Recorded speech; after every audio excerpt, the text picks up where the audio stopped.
And good morning. Good Monday morning. I just wrote lyrics for a Christmas song. Yes, Christmas. I already did the Halloween one. Now I'm working on the Christmas one. It's not even Halloween yet. Not even Thanksgiving. And I'm writing a Christmas song. Why not? So let me just get all the pop-ups. I wrote it, the lyrics, I put the music to it. I want to put drums to it. So I'm going to do that for the first time. I heard the song barely once through. So it's going to be a little adjustment, trying to figure out the drum parts. So at some point in these cuts, these takes, I will take the good one and post it up on YouTube and Facebook. But right now, this is the best way for me to record it because of the sound quality. So I have to do it this way. It's just, it is what it is. So I'm just doing all the pop-up chats. I didn't even drink coffee yet because that'll get me all wiggy on the drum set. I'm not ready for that. That's what coffee does to me. It gets me all jittery. I don't want that. Uh-oh, I heard something. That means one of my streams has audio. Probably YouTube. Oh, I can hear it.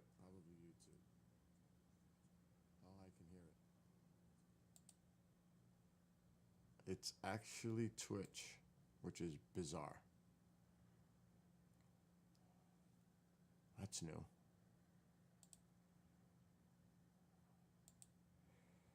Okay, view my channel. YouTube. Again, good morning. YouTube is hot as well.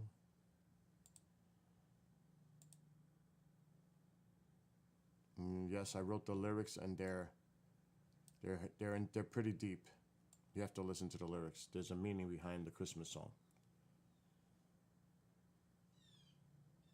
Okay, Twitch.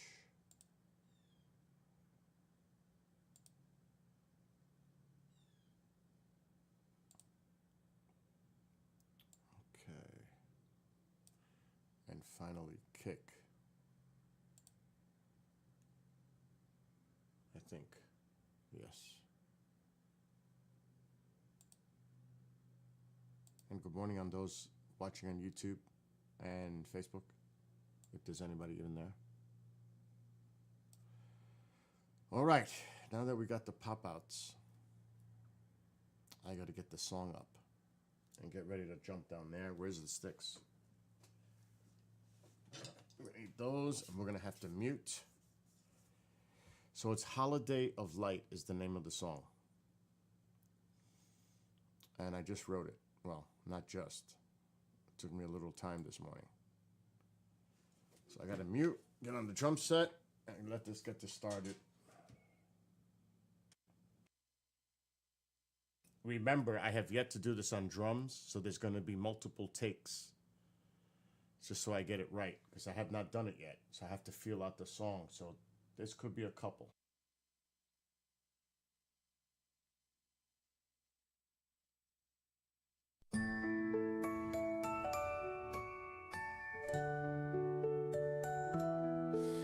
As snow falls through the air, postcards of beautiful sights.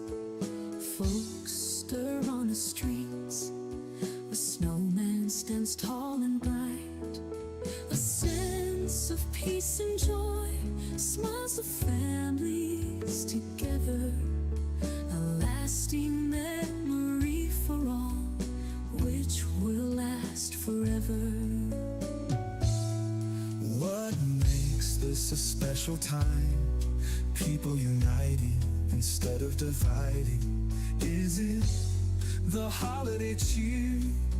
The children's sleigh riding? The most holy time for many.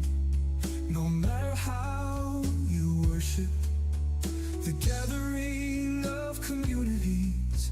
Heavenly Spirit guides our worship. The traditions of this holiday, is it giving or receiving?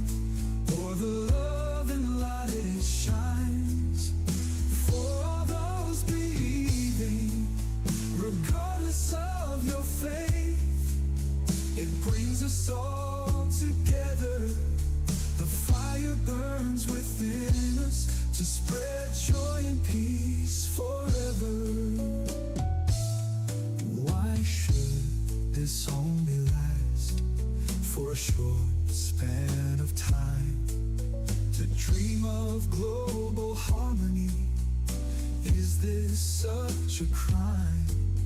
I wish this peace could last throughout the entire year. A holiday ends and back to norm. It's that which I truly fear. To love and respect everyone, Even those I may never know. actions with consequences. You reap what you sow. Holiday light shines around us, within our hearts as well. Happy holidays, everyone, with love I bid farewell. The traditions of this holiday, is it giving or receiving, or the love and light it shines? For all those believing, regardless of your faith, it brings us all together. The fire burns within us to spread joy and peace forever.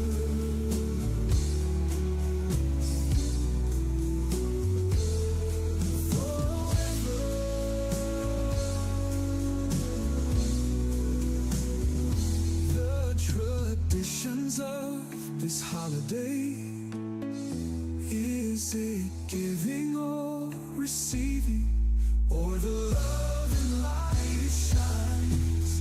For all those believing, regardless of your faith, it brings us all together. The fire burns within us to spread joy and peace forever.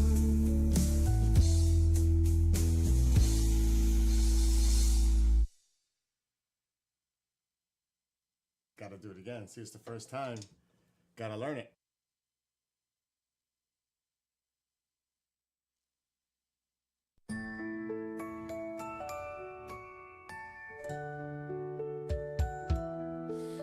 As snow falls through the air, postcards of beautiful sights.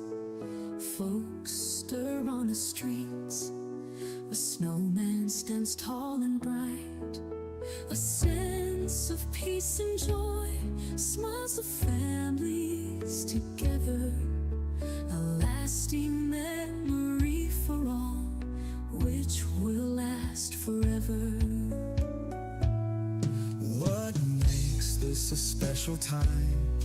People uniting instead of dividing. Is it the holiday cheer?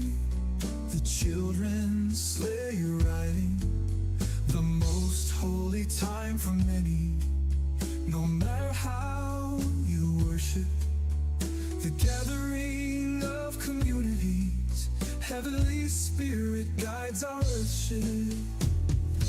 The traditions of this holiday, is it giving or receiving, or the love and light it shines? For all those believing, regardless of your faith, it brings us all together.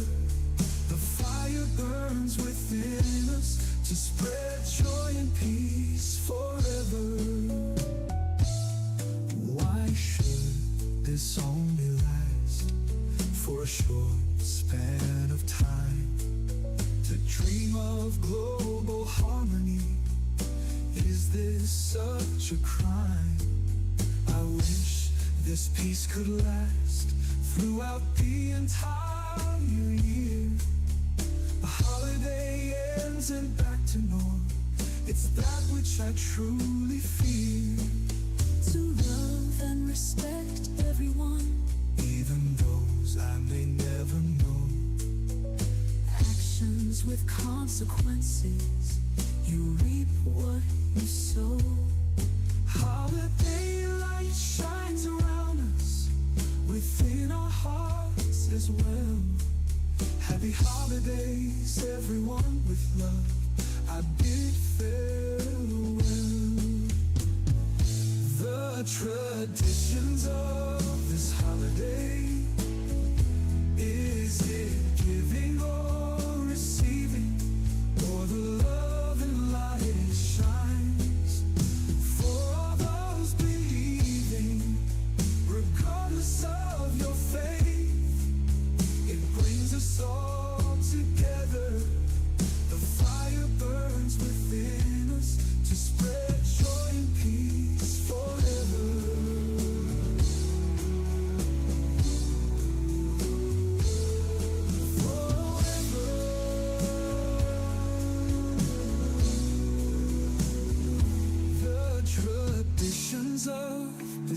holiday? Is it giving or receiving? Or the love and light it shines for all those believing? Regardless of your faith, it brings us all together. The fire burns within us to spread joy and peace forever.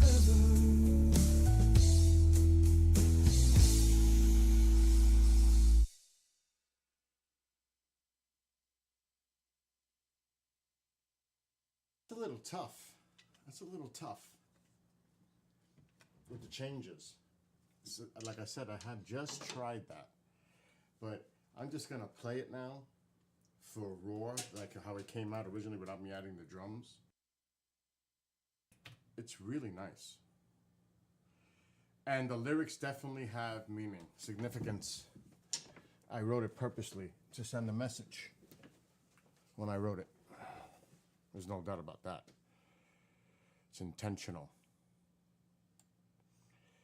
So now we'll hear it straight without me adding drums. So let's do that.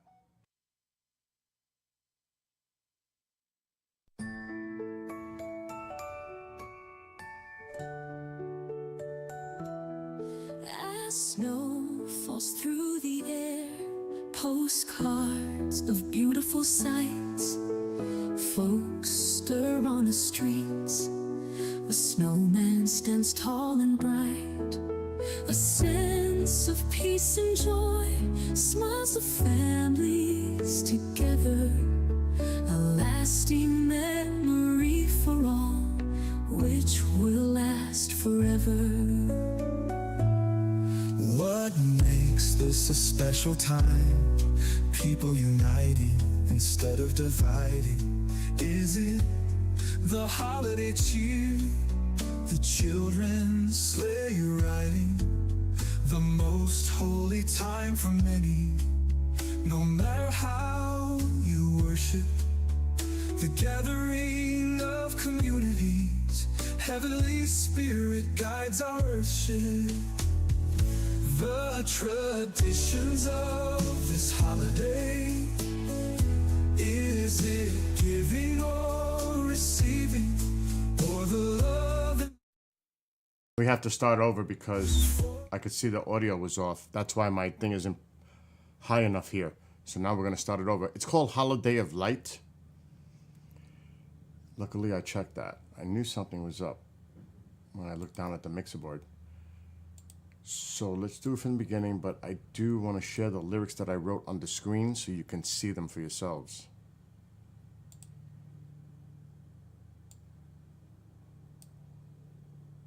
Then you'll see where I was coming from when I wrote it.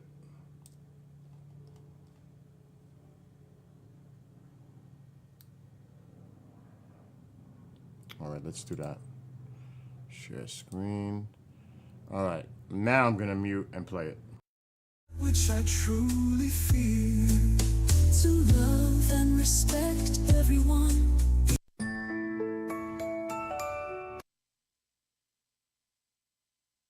Let's pause a little so we have a break so we hear the song complete. Now.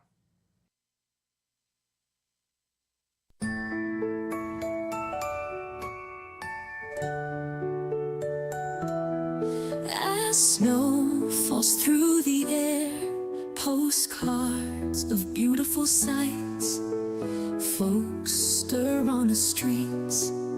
A snowman stands tall and bright. A sense of peace and joy, smiles of families together. A lasting memory for all, which will last forever. What makes this a special time? People uniting instead of dividing. Is it the holiday cheer? The children's sleigh riding? The most holy time for many. No matter how you worship, the gathering of communities. Heavenly Spirit guides our worship. The traditions of this holiday, is it giving or receiving, or the love and light it shines for all those believing? Regardless of your faith, it brings us all together. The fire burns within us to spread joy and peace forever. Why should this only last for a short span of time? To dream of global harmony, is this such a crime? I wish this peace could last throughout the entire year. The holiday ends and back to norm, it's that which I truly fear. To love and respect everyone, Even those I may never know.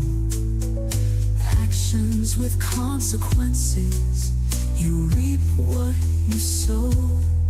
Holiday light shines around us, within our hearts as well. Happy holidays, everyone, with love I bid farewell. The traditions of this holiday, is it giving or receiving, or the love and light it shines for all those believing? Regardless of your faith, it brings us all together. The fire burns within us to spread joy and peace forever.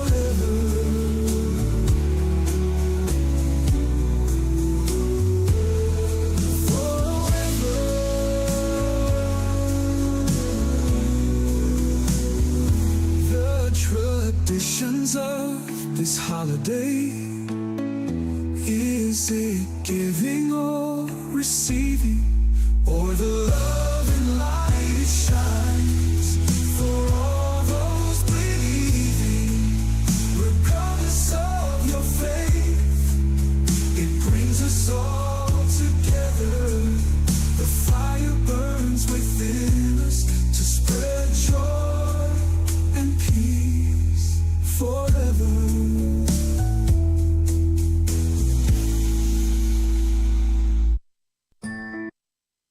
That's pretty intense.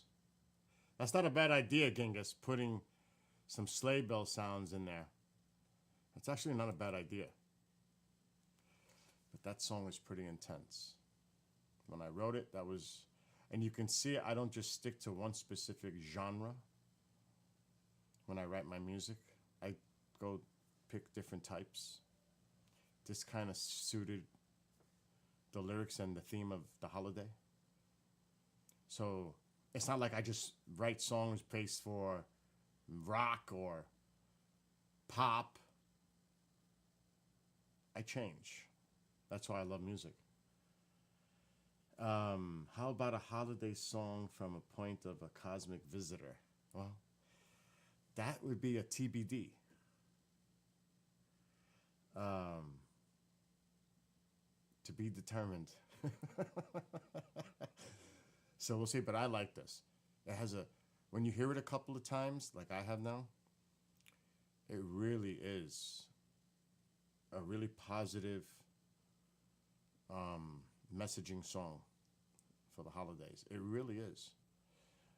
But I do like that little sleigh bell, the bells idea. I would have to overlap it into the track, but it's not impossible.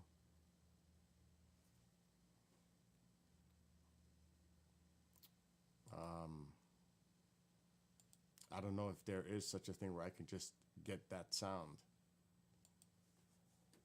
And then you gotta sync it in. You gotta sync it in with the song. It has to fit. It just can't. And I could see it already. This is gonna be a trip. Let me see. But that's a good idea. I like that idea. But it's got to be very subtle. Otherwise, it'll drown out. Let's see.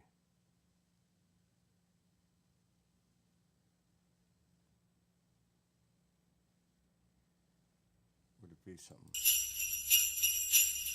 That's too much. See, that's too much. It's too much high tempo compared to the song. It's slower. I can slow it down, but the bells won't sound right. Then there's little clips I can get. I don't know if it's going to work, though. This would be... Yeah, it's got to be subtle. It has to. So this would be a little work to try to find... Again, I can slow it down, but by slowing it down will change the effect of the sound of the sleigh bells. So, not necessarily a good thing.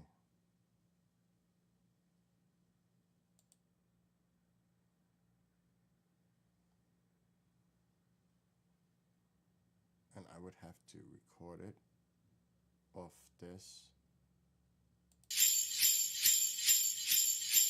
That almost sounds like Psycho. That didn't sound... You know what? Wood crackling is better. A fireplace. That would be better. The bell would be too much. The bells would be too much. That's a good idea, Genghis. Very good idea. See?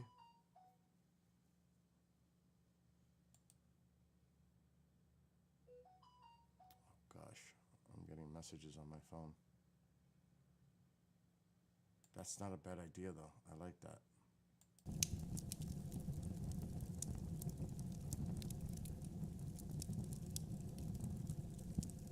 But see, that flame sounds a little too much.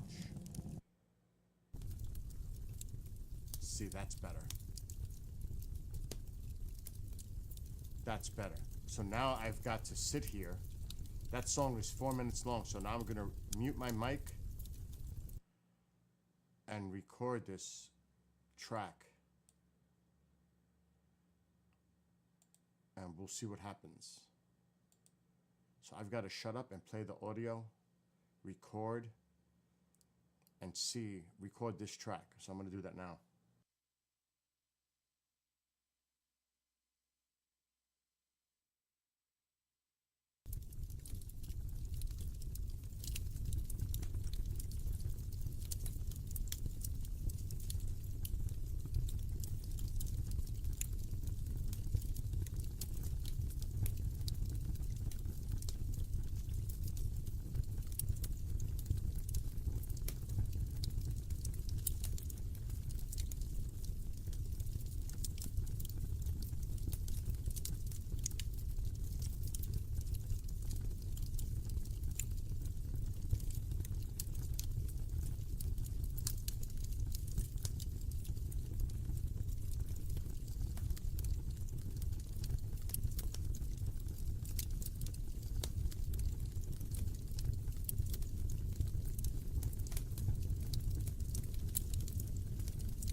we're done recording the fireplace sound effect. So now we're gonna slide the track in here. We're gonna have to level it. We're gonna have to see how it sounds. It has to be subtle. It has to be in the background. It can't be heard too much with this Christmas song. And no, I would not sing. I can't sing for nothing. You kidding me? No way. That I cannot do. I can write music, play instruments, but singing? Hell no. Not happening. Okay, Holiday of Light. Okay, the track is going far here for the sound.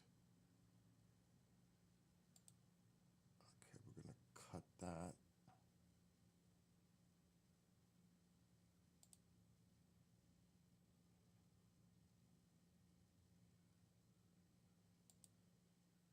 Edit. I'll cut this piece. Too much fire. Only by 10 seconds. Then we're gonna fade out.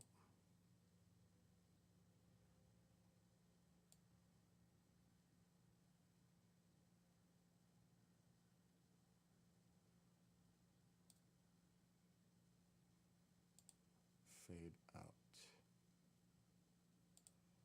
And we're gonna fade out here. Excuse me. Oof.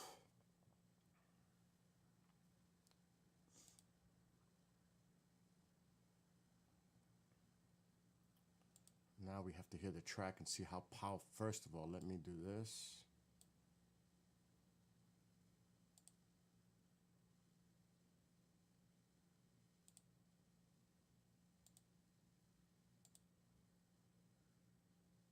Let's see.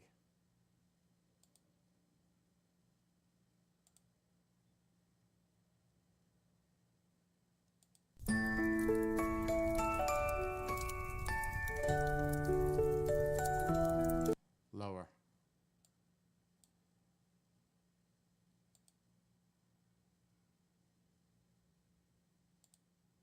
Let's bring that shit down. Let's bring it down to here. Okay, let's do that again.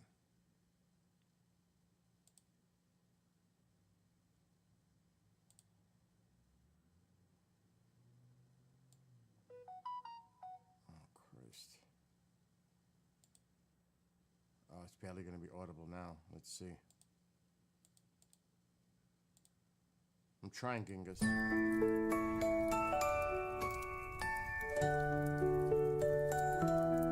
As snow falls through the air, postcards of beautiful. It's too low now. I don't know if the fireplace sound is going to go, to be honest. It might just sound like distortion in the background.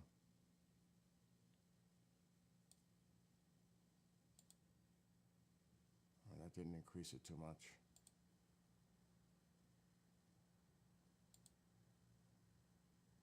It might just sound like static. If you know what I mean. Let's see.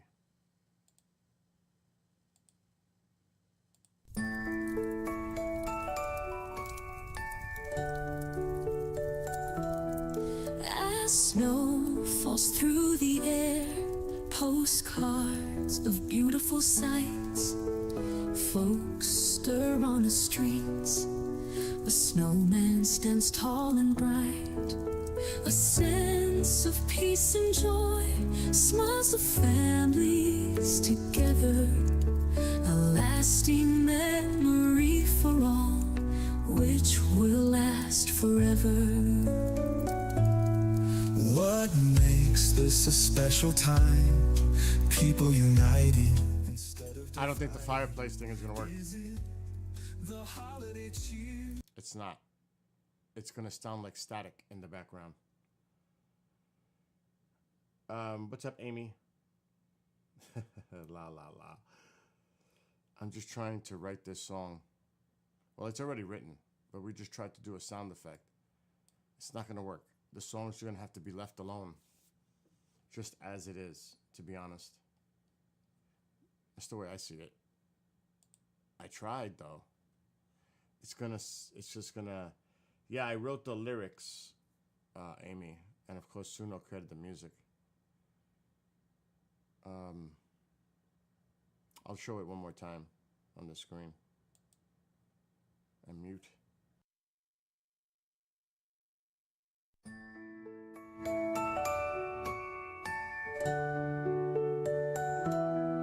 As snow falls through the air, postcards of beautiful sights.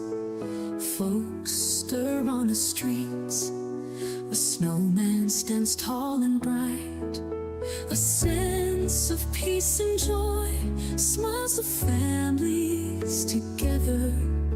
A lasting memory for all, which will last forever. What makes this a special time? People uniting instead of dividing. Is it the holiday cheer? The children's sleigh riding? The most holy time for many. No matter how you worship, the gathering of communities. Heavenly Spirit guides our worship.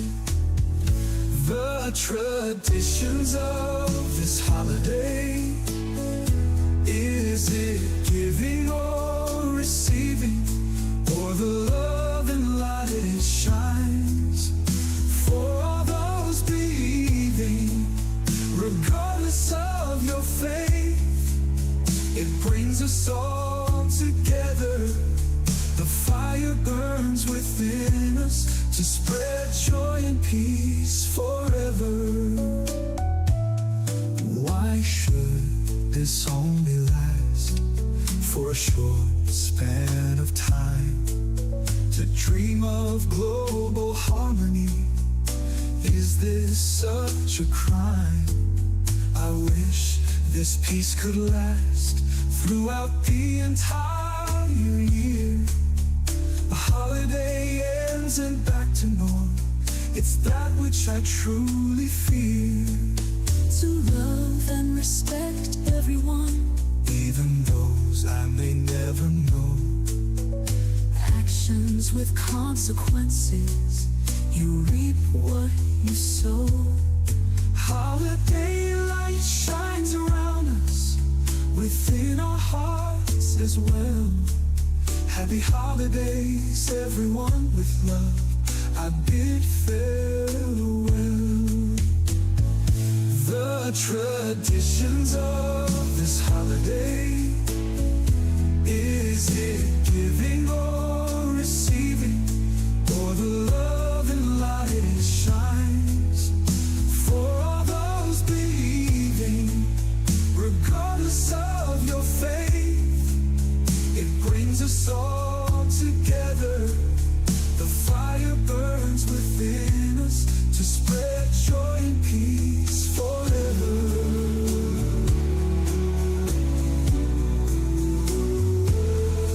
Forever.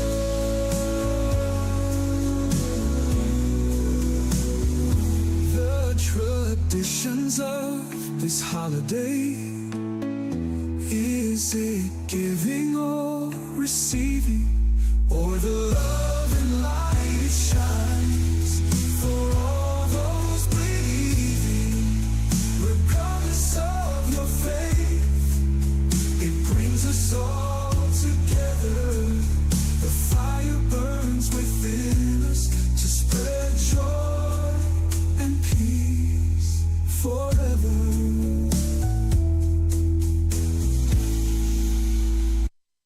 It's all about the power of the message. That's why I wrote it that way. And I agree what you said, Amy. Used properly in a truly creative way, it's like a new set of brushes media when you use the AI create the music, and you create your own lyrics, and you can come up. Yes, I've had a lot of difficulty getting the lyrics to fit the AI created music because it doesn't know. It doesn't know how to phrase the music properly, the lyrics within the music. Because I have another one that I liked, and it's nice, that I created in Suno. It's more of a traditional feel. And it would be, I put a check on it. I was experimenting. I think it's this one, Holiday of Light. Snow falls through the air. Postcards, a beautiful sight. This is another one, though. Folks stir on the streets. A snowman stands tall and bright. A sense of peace and joy. Smiles of families together. A lasting memory for all, which will last forever. What makes this a special time? People uniting instead of I have a lot of dividing. credits, yes. Is it the holiday cheer? The children's sleigh riding? The most holy time for many, no matter how you worship. The gathering of communities, heavenly spirit guides our worship. Ooh, ooh. The traditions of this holiday. Is it giving or receiving? Or the love and light shines for all those believing. Regardless of your faith, it brings us all together. The fire burns within us to spread joy and peace forever. Why should this only last for a short span of time? To dream of global harmony, is this such a crime? I wish this peace could last throughout the entire year. The holly burns within us to spread joy and peace forever. To love and respect everyone, even those I may never know. Actions with consequences, you reap what you sow. Holiday light shines around us, within our hearts as well. Happy holidays, everyone, with fun, with love I bid farewell. Ooh, ooh. The traditions of this holiday. Is it giving or receiving? Or the love and light shines for all those believing. Regardless of your faith, it brings us all together. The fire burns within us to spread joy and peace forever.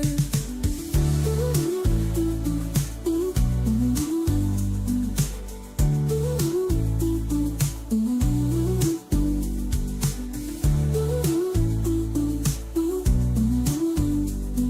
the fire burns within us to spread joy and peace forever.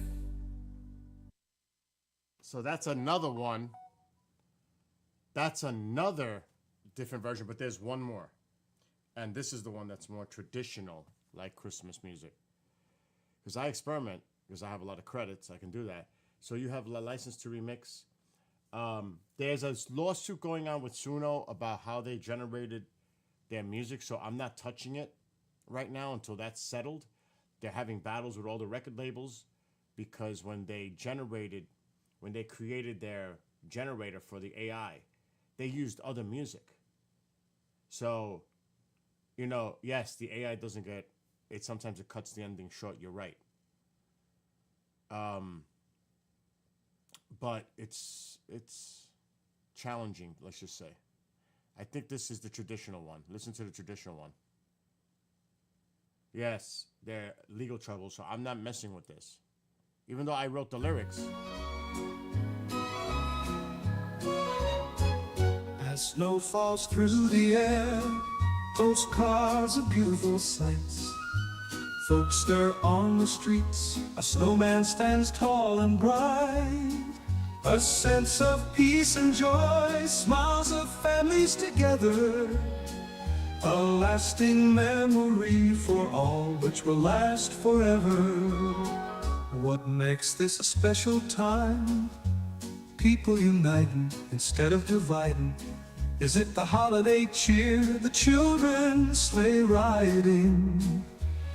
The most holy time for many, no matter worship, the gathering of communities. Heavenly Spirit guides our earthship. The traditions of this holiday, is it giving or receiving, or the love and light it shines for all those believing? Regardless of your faith, it brings us all together. The fire burns within us to spread joy and peace forever. Why should this only last for a short span of time? To dream of global harmony, is this such a crime? I wish this peace could last throughout the entire year. The holiday ends and back to norm, it's that which I truly fear. To love and respect everyone, even those I may never know. Actions with consequences, you reap what you sow. Holiday light shines around us, within our hearts as well. Happy holidays everyone, with love I bid farewell. The traditions of this holiday, is it giving or receiving, or the love and light it shines for all those believing? Regardless of your faith, it brings us all together. The fire burns within us to spread joy and peace forever. Yes, that's exactly. You would have to change the narrative, the words, the lyrics to fit each style. That is correct. But it's a pain in the you-know-what. So, like I said, I created a bunch and I settled on that last one, which I really, really like. And, you know, I experimented even with techno. I've even heard them. I did. Just to see how it would sound.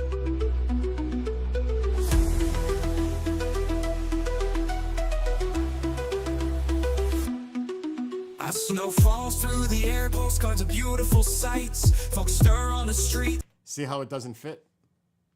It's like garbled. It doesn't flow. That's the trick. What the hell is that outside? But it's fun. And like I said, I settled on this one that I really like. The one I first played. That I really like. Oh my God, I'm getting a ton of messages. That's funny.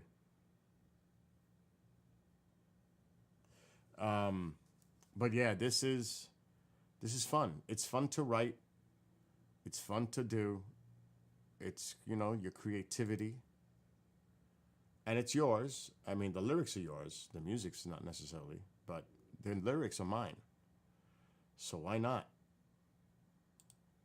And believe it or not, anybody can do it. It's not like this is... Anybody could sit down and just put a bunch of words together. It's like, just think of writing a poem. Anyone can do it. That's basically what it is.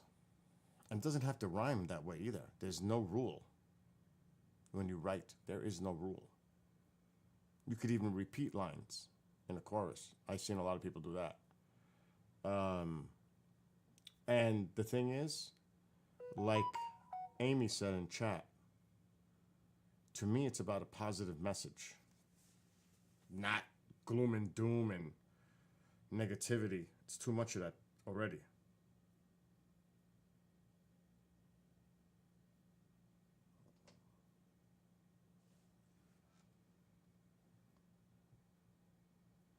Shit, let me just do something quick. Somebody's messaging me.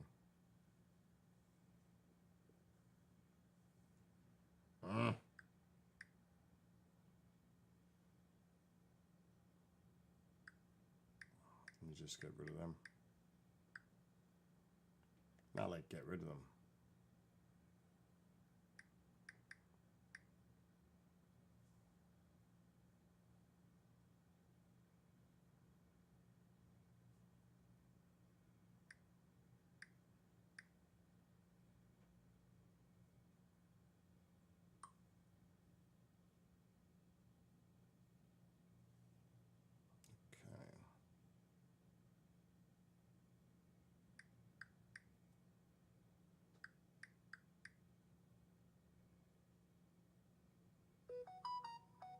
Anyway, so yeah, exactly. It's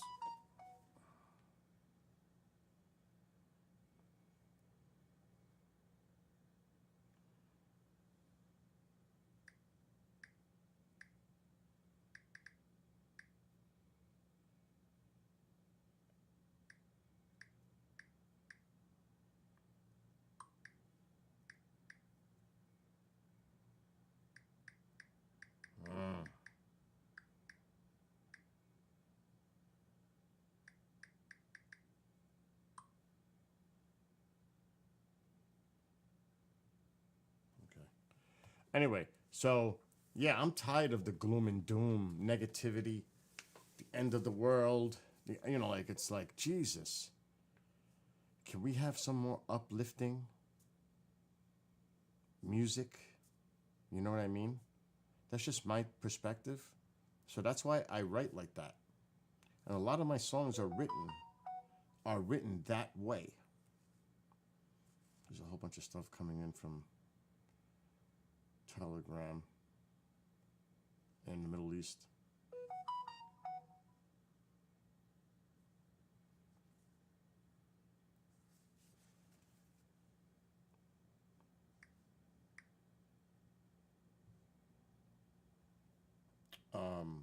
There's a lot going on today. I don't know. I haven't paid attention to it really. But as I was saying, to me, it is about the positive message and bringing people together, regardless. That's why I wrote that. Even the religious thing I put in there, regardless of your faith, because some people, they don't recognize Christmas. There are people that are agnostic, atheist, but they still are part of the community and are welcome to have that festive, joyous atmosphere and enjoy it. And there are a lot of people that are alone. Why should they be? You know what I mean? Like they don't feel like they're inclusive on it. And then you have all different faiths that celebrate Christmas. So that's why I wrote the song the way I did. Because it's about bringing people together, regardless of your faith, your background, whatever. It's about bringing people together for that one common theme, love and peace. Despite our differences, it's about bringing people together instead of pulling them apart. There's enough of that. So that's why I wrote the song the way I did. And it has a holiday theme to it, obviously.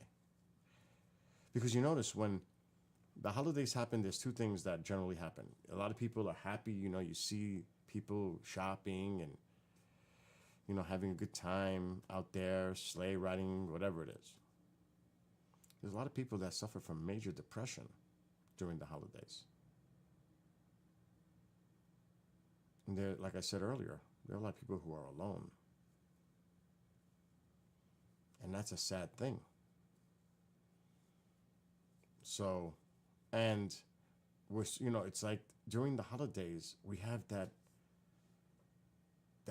feeling that it's in the air, that positive energy in general. But then when the holidays are over, it's especially after New Year's, it's like back to normal. It's like the holidays are in the past. All that positive vibe that was going on has now exhausted itself, and it's like back to the normal routines of life and thinking about all the negativity around there. Why can't we do that all year round? Have that kind of a vibe. Do you know what I mean? So that's why I wrote the song that way. Believe me, that song makes sense if you really read the lyrics and see what I'm trying to say.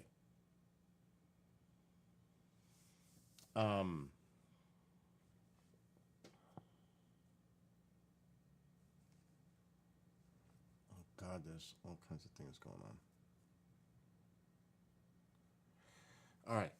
Anyway, like I said, I'm going to play it one more time, then I'm going to get off because I have things to do. Excuse me. But now that I said what the theme is of the song, Yeah, it's true. Things are unavoidable. That's how it is. Up and downs. It's all part of life. But the thing is to try to stay as positive as you can despite the negativity. Regardless of it, you have to stay positive. Do you know what I mean?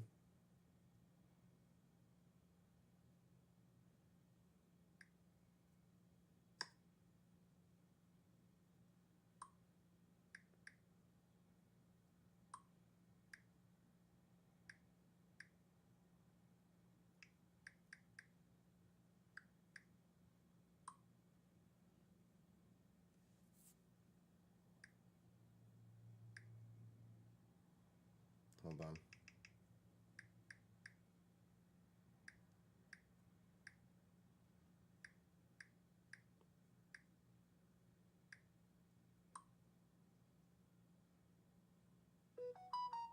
Oh my God, it's going crazy over there.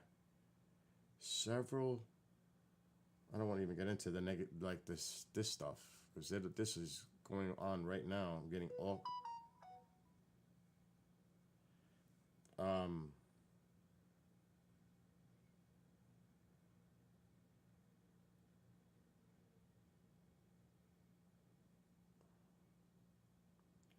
Let me see.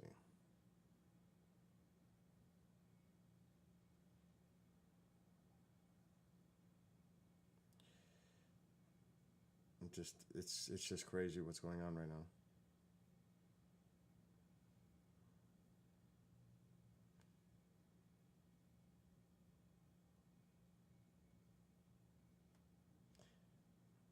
Jesus. Cray cray.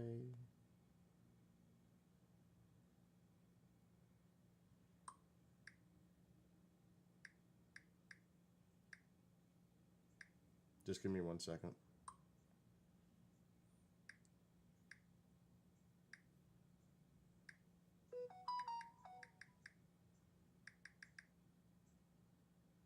You can hear it going crazy, right?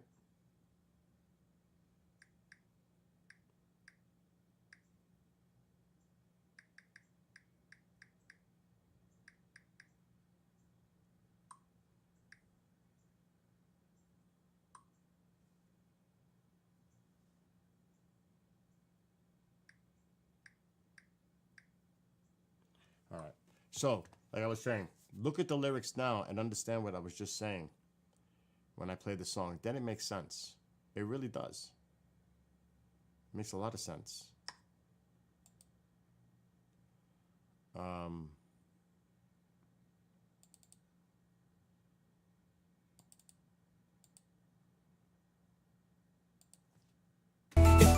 Uh-oh, we have double stuff going on. That means Suno's still going.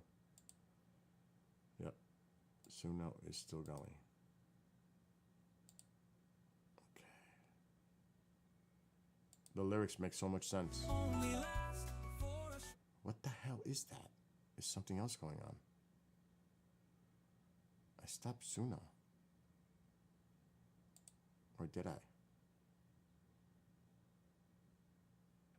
Maybe not. Now it should be.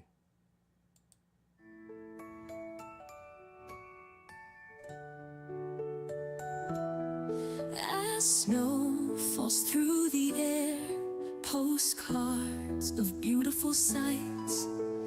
Folks stir on the streets. A snowman stands tall and bright. A sense of peace and joy. Smiles of families together.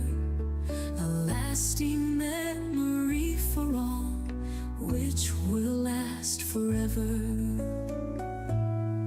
What makes this a special time? People uniting instead of dividing. Is it the holiday cheer? The children's sleigh riding? The most holy time for many. No matter how you worship, the gathering of communities. Heavenly Spirit guides our worship. The traditions of this holiday. Is it giving or receiving? Or the love and light it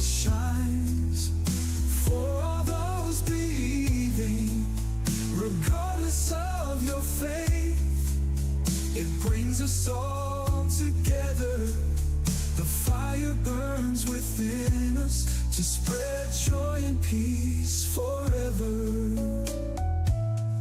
Why should this only last for a short span of time? To dream of global harmony, is this such a crime? I wish this peace could last throughout the entire year. The holiday ends and back to norm. It's that which I truly fear. To love and respect everyone, Even those I may never know. actions with consequences. You reap what you sow. Holiday light shines around us, within our hearts as well. Happy holidays, everyone, with love I bid farewell.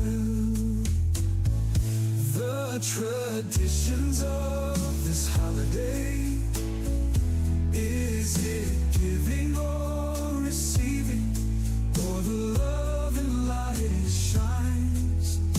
For all those believing, regardless of your faith, it brings us all together.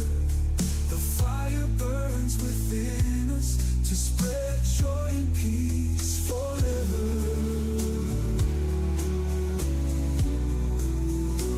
Amy, that's exactly what I did. Stop reading my mind. See?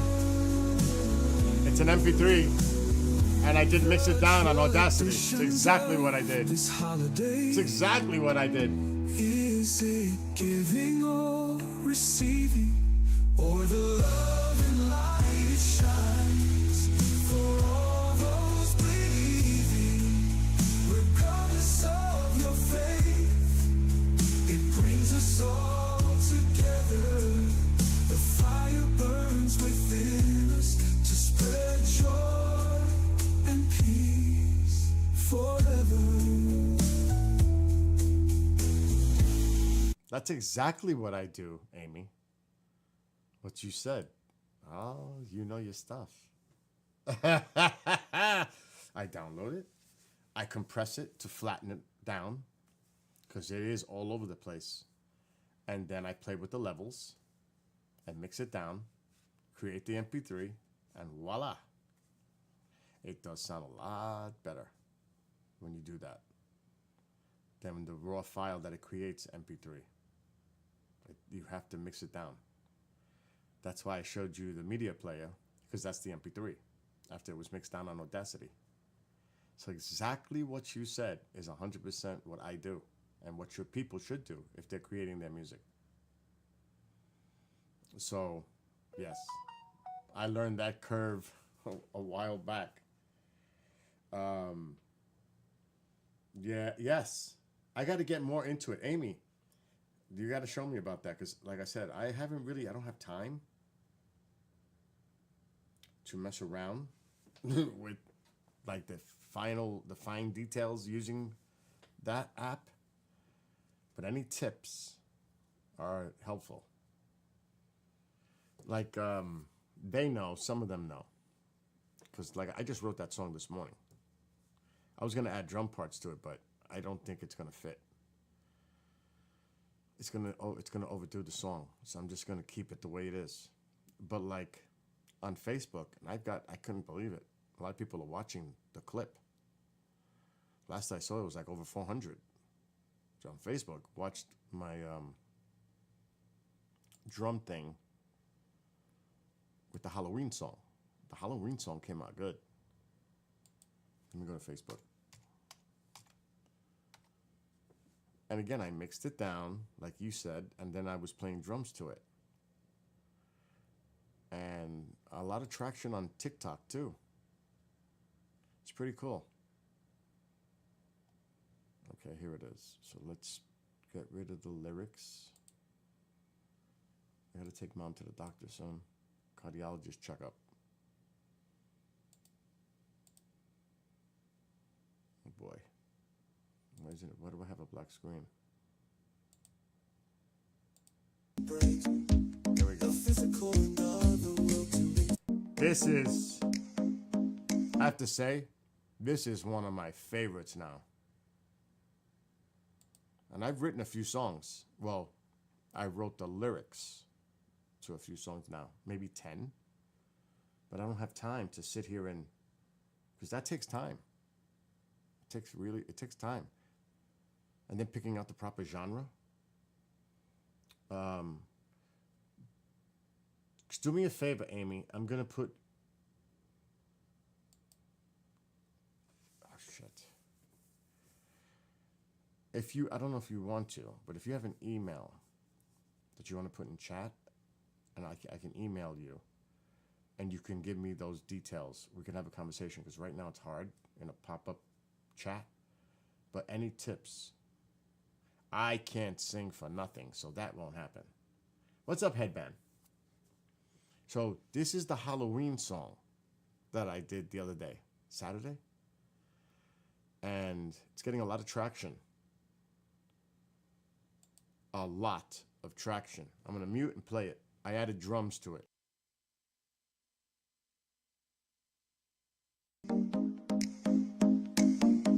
They gather in the fields, the fall's harvest to complete. Light dims in the heavenly heart. Bonfires glow bright with symbolic heat. Samhain begins for all to celebrate. The physical and otherworld to interact. Blessings for the new harvest, fires to seal their yearly pact.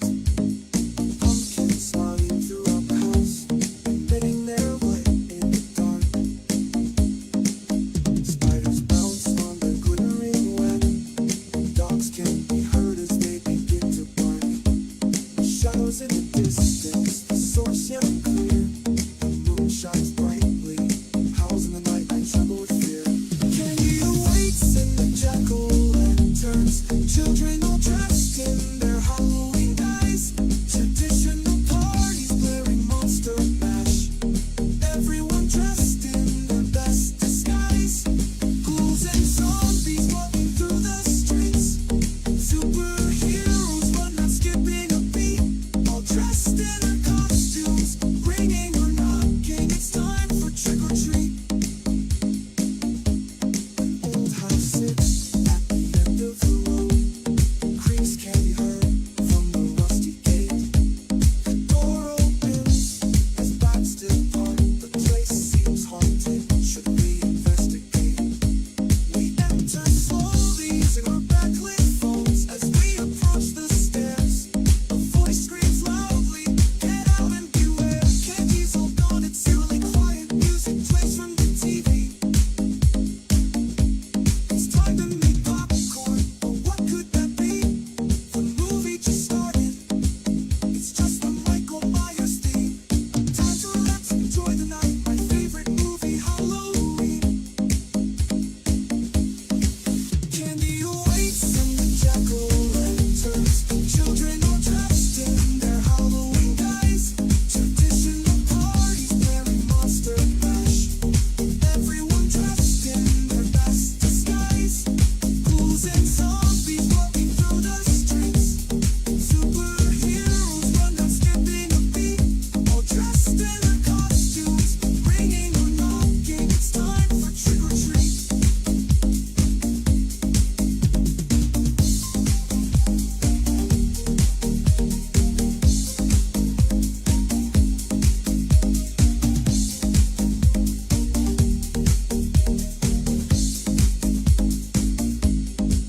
Candy awaits in the jack-o'-lanterns. Children all dressed in their Halloween guise.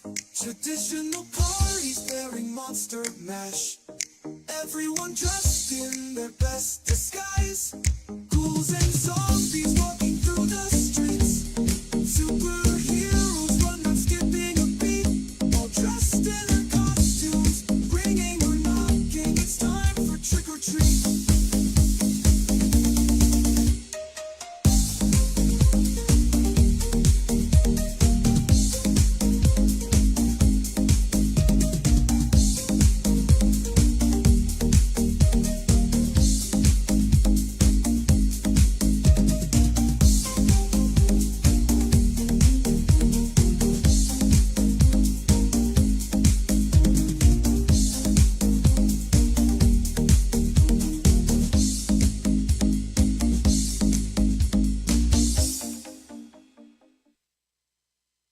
Ha ha. Let me tell you, I'm getting a lot of positive feedback from that one from multiple sources. It's like, dude, can't you like put that out there? Like sell it? No, I can't. Suno's going through all kinds of issues. But that one has definite potential. I was allowed to put that on Andrea Perrin's show, thanks to Annie. And people were loving it in the chat. And even I seen them while the video was playing, that one on the main screen. They were all like, Deb is Darus. She's dancing, like going to it. I'm like, yeah, you got it. You got it. They were expecting, one of the hosts before the show started said, Bill, is it going to be like Iron Maiden? Because he knows I'm an Iron Maiden fan. I said, no, it's going to be totally different than Iron Maiden. It's not going to be Iron Maiden-ish. So that just goes to show, when you have the creativity of music, how music, it doesn't have to be narrow in vision. You can have a broad vision of music. You may dislike certain types of music, but for me, I can feel anything. As long as I can feel it and I can get into it with the beat and the feel, I'm in. It doesn't just have to be metal, hard rock, rock. It can be pop. It can be disco. It could be new wave. It could be techno. It could be anything.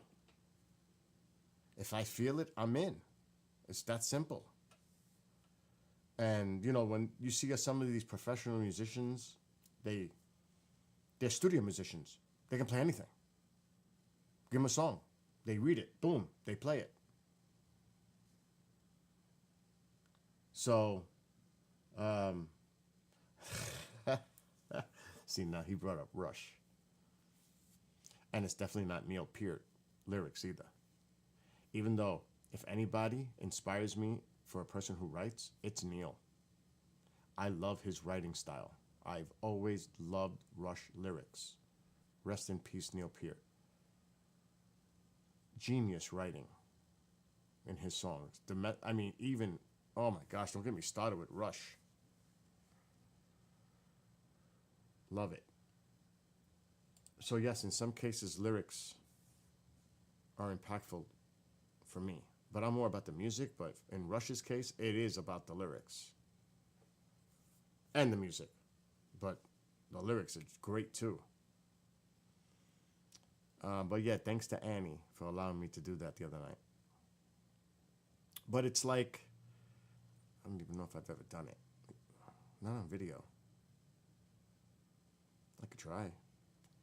I gotta get, oh, it's only 11:10. My coffee's in the kitchen still waiting for me.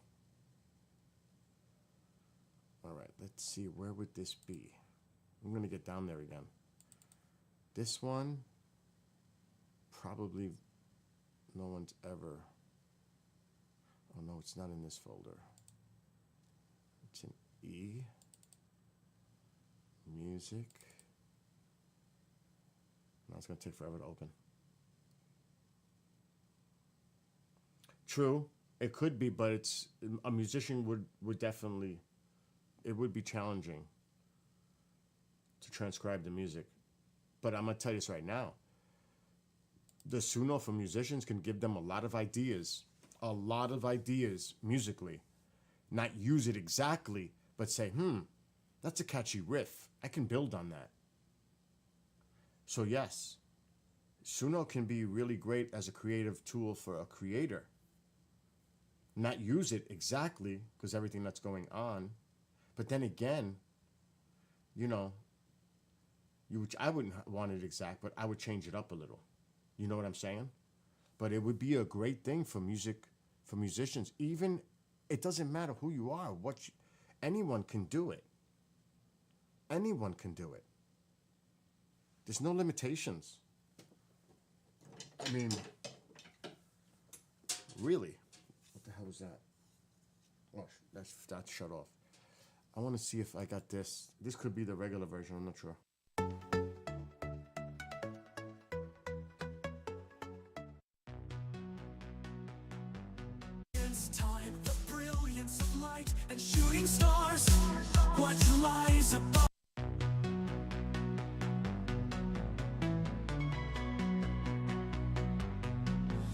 As twilight approaches with colorful hues, daydreams turn to night.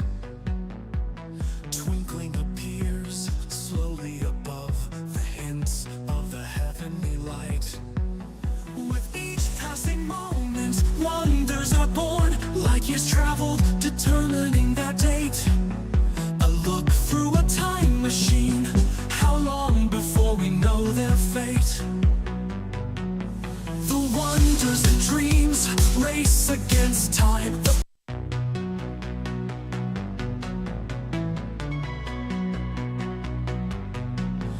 As twilight approaches with colorful hues, daydreams turn to night. Twinkling appears slowly above the hints of the heavenly light. With each passing moment, wonders are born, like years traveled, determining that date. A look through a time machine, how long before we know their fate? The wonders and dreams race against time, the brilliance of light and shooting stars. What lies above and beyond our earth, imagining our travels and visits to Mars. How far can we reach our outstretched hands? There is no limit, our goals set high. Watching the meteor streak above under the night lit sky. Could there be life out there, feeding in the Goldilocks zone? What would an exoplanet be like? Is it similar to our own? Mysteries of the universe, galaxies swirl, what is that black hole? The power and beauty of our sun, northern lights are born in the northern pole. Viewing through a telescope, revealing the secrets the naked eye can't see.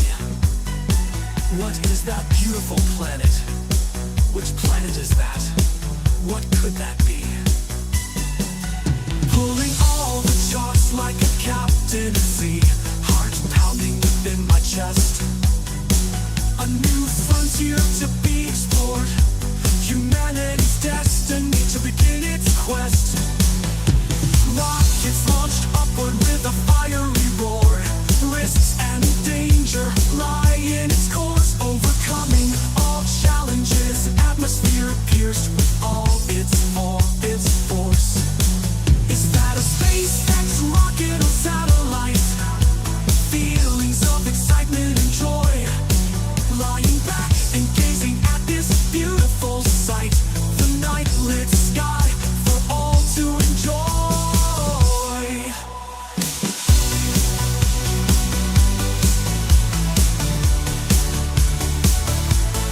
Could there be life out there, feeding in the Goldilocks zone?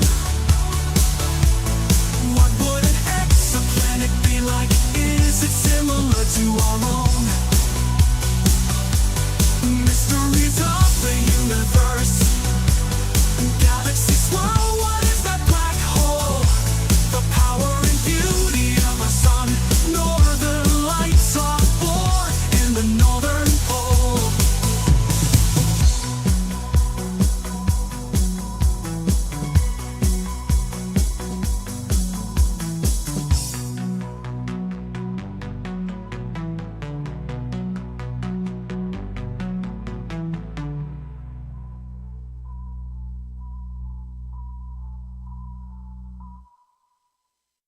See, it's like that. It's like that. Whew. Yeah, but that's a good song with the sky. What's up, Truth Seeker? But see, even like that. And yes, I've lost a lot of weight. And I'm working out with weights and biking. You can see the difference, yeah, right? You can, for those who haven't seen me in a while. You definitely see the change. And because of that, playing the drums has become so much easier. It's like I have that energy and flexibility. it's just a different, it's different. It's awesome, actually.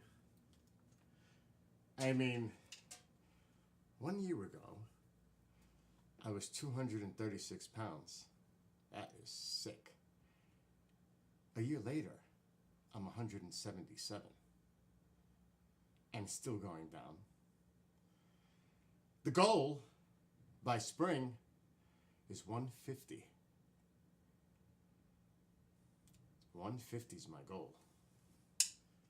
I'm not playing games. Like the other night, I had a few shots of tequila. That shit ain't happening for a long time now. I was really sick yesterday. Did not feel good at all. That will not happen again. Big mistake. Big mistake. No more. Alcohol's out. Yeah, I'm definitely getting there, Harvest. I'm getting there. But, you know, it's not easy. The only reason I'm not bike riding right now is because it's raining. Otherwise, I'd be out there. The leaves are turning. This is the time to go out there and record on the GoPro. This is the time. Yeah, it's a big difference. It's great. I love it. I feel great.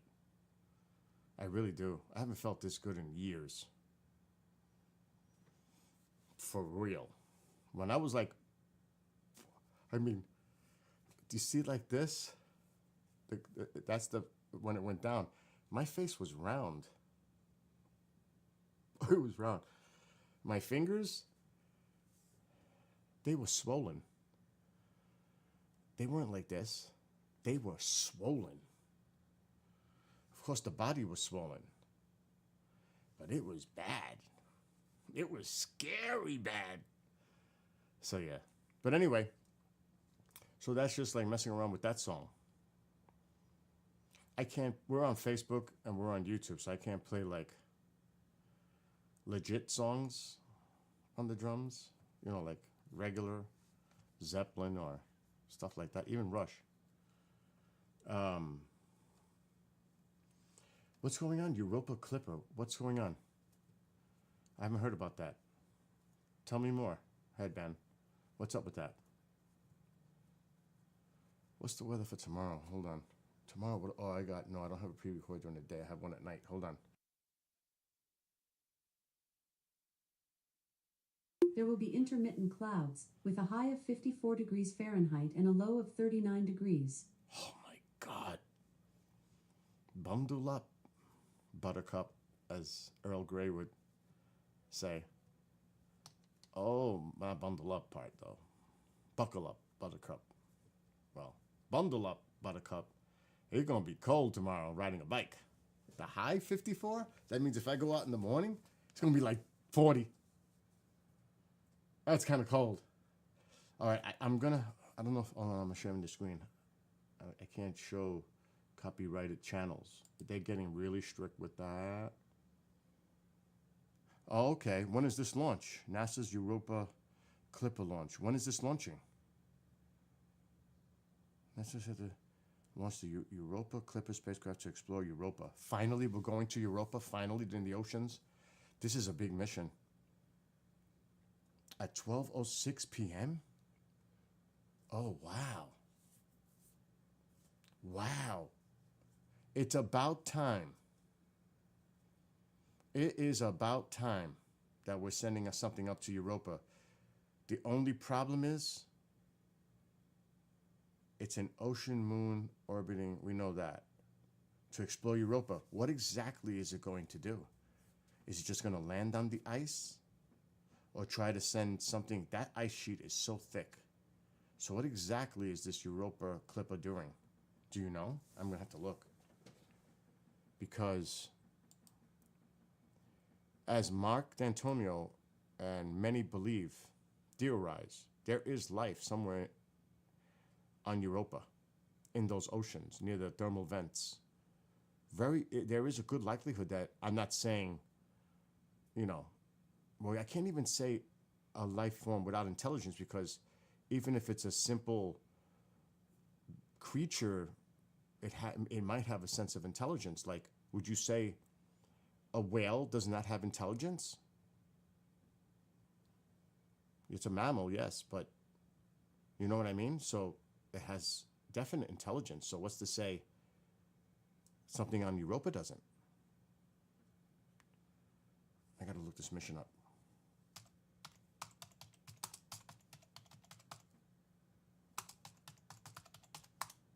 I'm glad you showed that to me, Headband.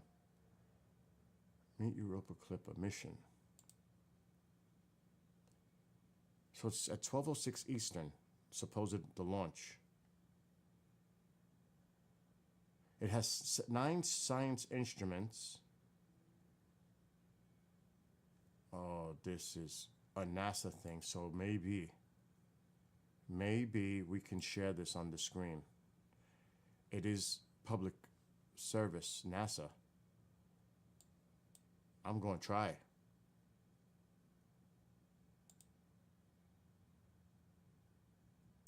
We're going to share the screen. Got to make sure the audio is on. All right, let's see. Let's watch this mission video. Let me mute. One word, water. Now think about all the water on Earth and double that. That's what we think is on Europa. We need to go there to explore it, to understand, is this place a habitable environment that could potentially support life? Getting close to Europa is a huge challenge. It sits in the worst possible radiation environment, trapped by Jupiter.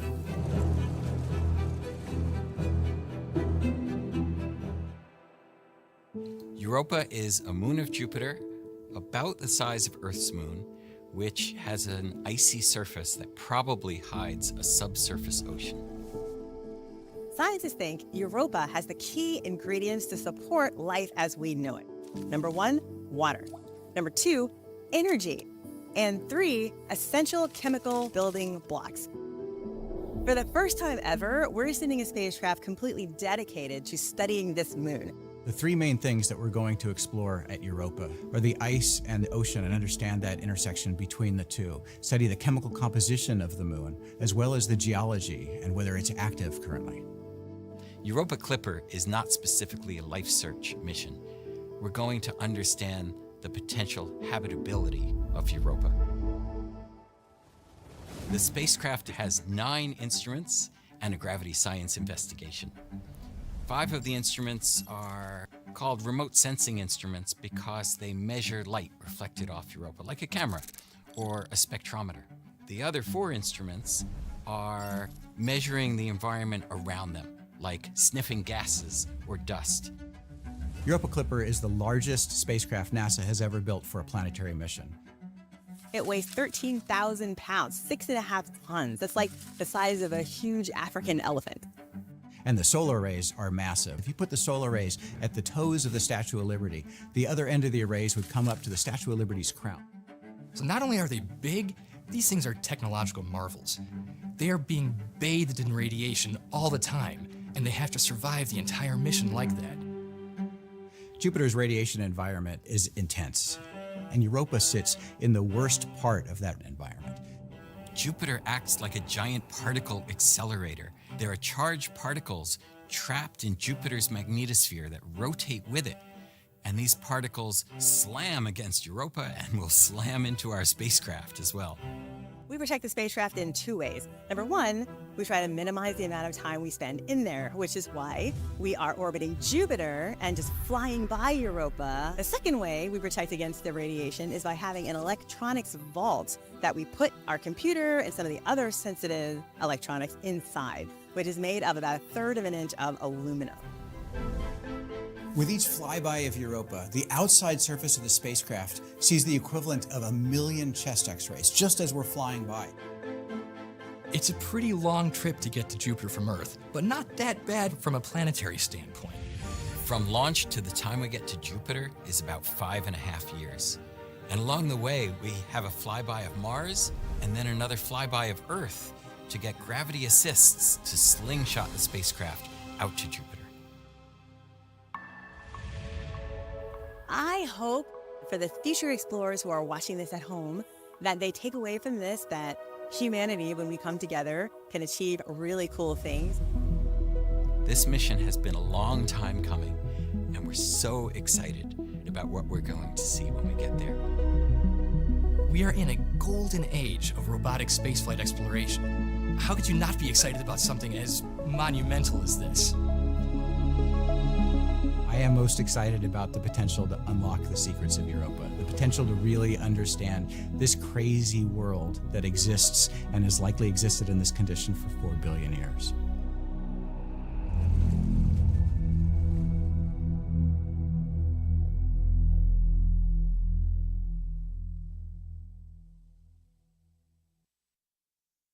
Six years. It's going to take 6 years to get there. Wow. Because of the slingshotting that it has to do to even get there. 6 years before this gets there. Wow. So, yep. But it all starts from today, hopefully. It has to start sometime. And today's launch. And again, thanks to Headband for putting that information in the chat. Because launch is scheduled for... I'm looking for it right now. And it is NASA. It is... What was the time? 12:06, which... really is 36 minutes away from now. So it's sitting there ready for launch. Right there. T-minus 36 minutes. The Europa Clipper launch.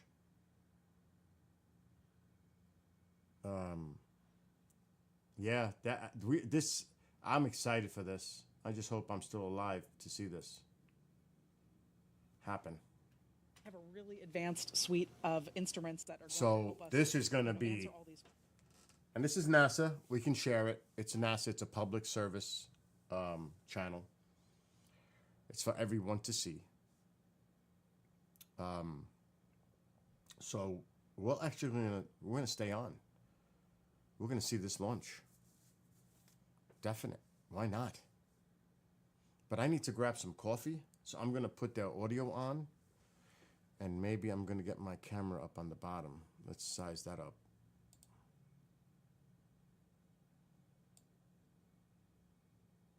I definitely don't want to take away from the launch window here. So yes, I'm gonna step away, put the audio on, and grab some coffee. All right, so their audio, whatever they were chiming in, they're done. Looks like a beautiful day. Looks like the conditions are good. Displays, which have an interface that shows us and confirms that indeed Stage 2 has begun RP1 prop load. Again, Stage 2 has begun that prop load. This is an autonomous process, so we won't always hear a call. Hold on a second. Alexa, what are the weather conditions in Cape Canaveral, Florida? Currently, in Cape Canaveral, Florida, it's 80 degrees Fahrenheit with clear skies and sun. Today, you can expect intermittent clouds, with a high of 86 degrees and a low of 68 degrees. Also, there's a rip current statement in effect until Tuesday, October 15th, 4 a.m. Alexa, what are the wind conditions at Cape Canaveral right now? Right now, in Cape Canaveral, Florida, it's breezy at 4.9 miles per hour. Wind's not Today, an issue. Expect more of the same. Alexa, stop.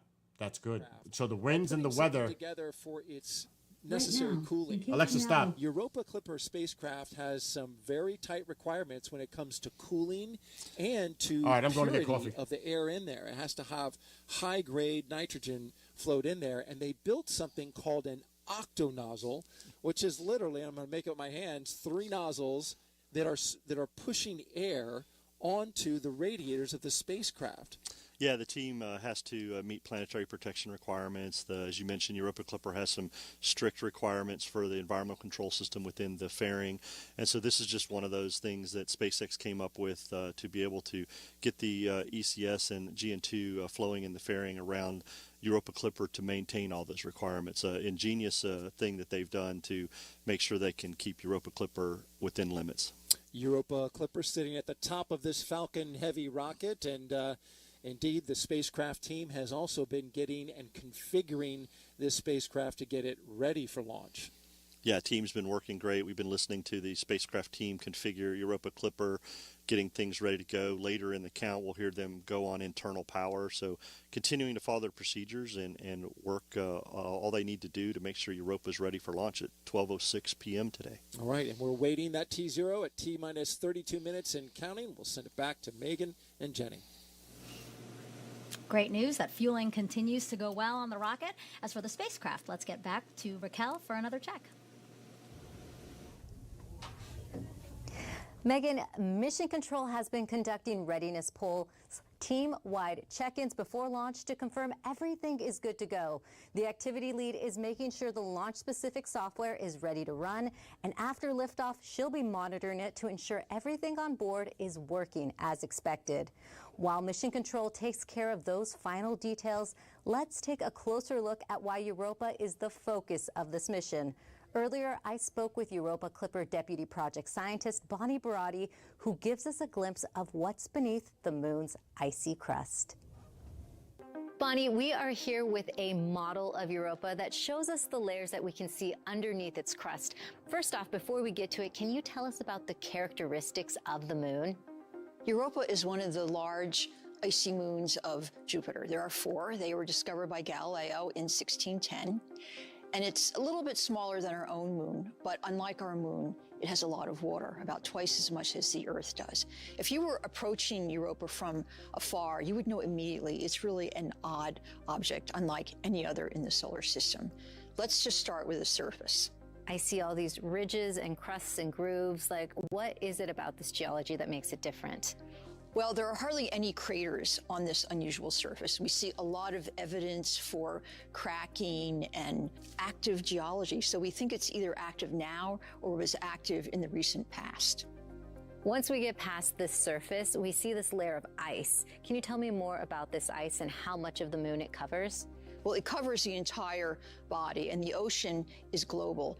But the crust it's about 15 miles or so, perhaps more or less. But it definitely blocks any sunlight from this water underneath this global ocean.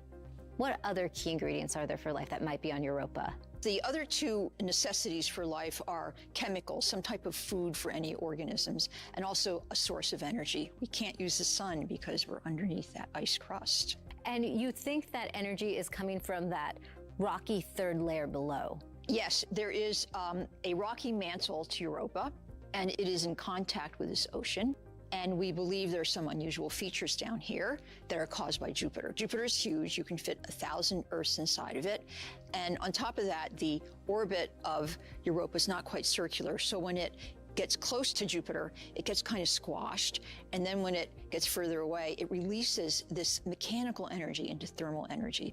And we believe this comes out as thermal vents at this interface between the rocky mantle and this ocean. And not only do these thermal vents release energy and additional chemicals, but they provide the ideal region for a habitable environment, which is the main goal of our mission. We're looking for an environment that could support life. Yeah, and there is so much left to learn about Europa. Bonnie, I want to know what you are most excited about. I'm most excited about the unknown. Every mission that has gone to an object we haven't studied in detail, we've discovered something that we couldn't envision, something so wonderful we couldn't imagine it. That's what I'm looking most forward to. Great. Thank you so much, Bonnie. Thank you so much, Raquel. Now, you just heard in that video that Europa and our moon are roughly the same size, but they could not be more different when it comes to water. Europa is believed to have twice as much water as Earth, while our moon has a fraction of that. NASA wants to learn how to use our moon's water to live and work there.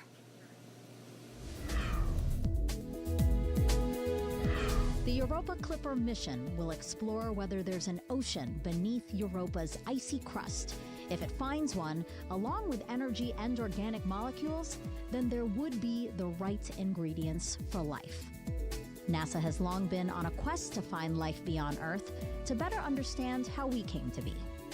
NASA is also focusing on the water on our own moon in preparation for future Artemis missions.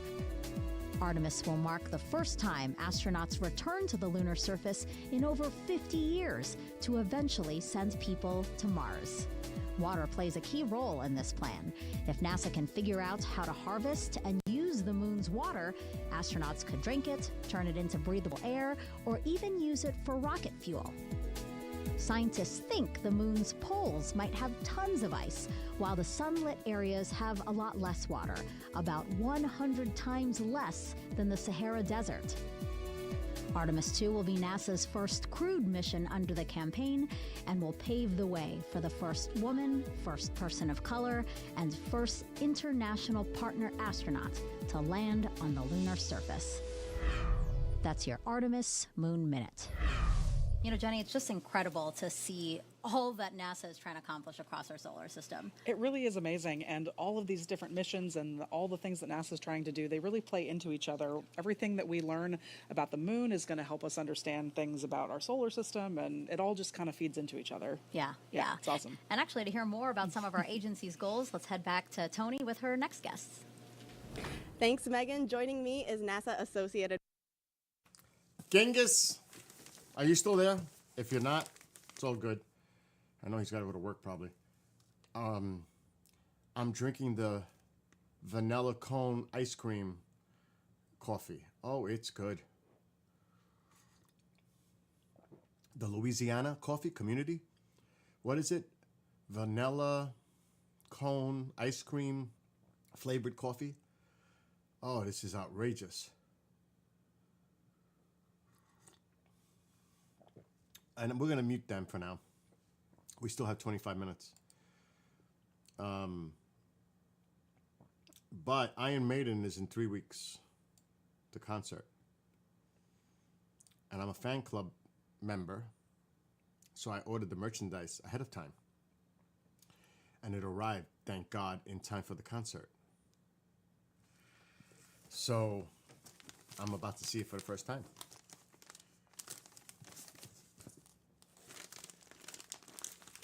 I hope it didn't come from the UK, because the UK sizes are off. It better be American sizes.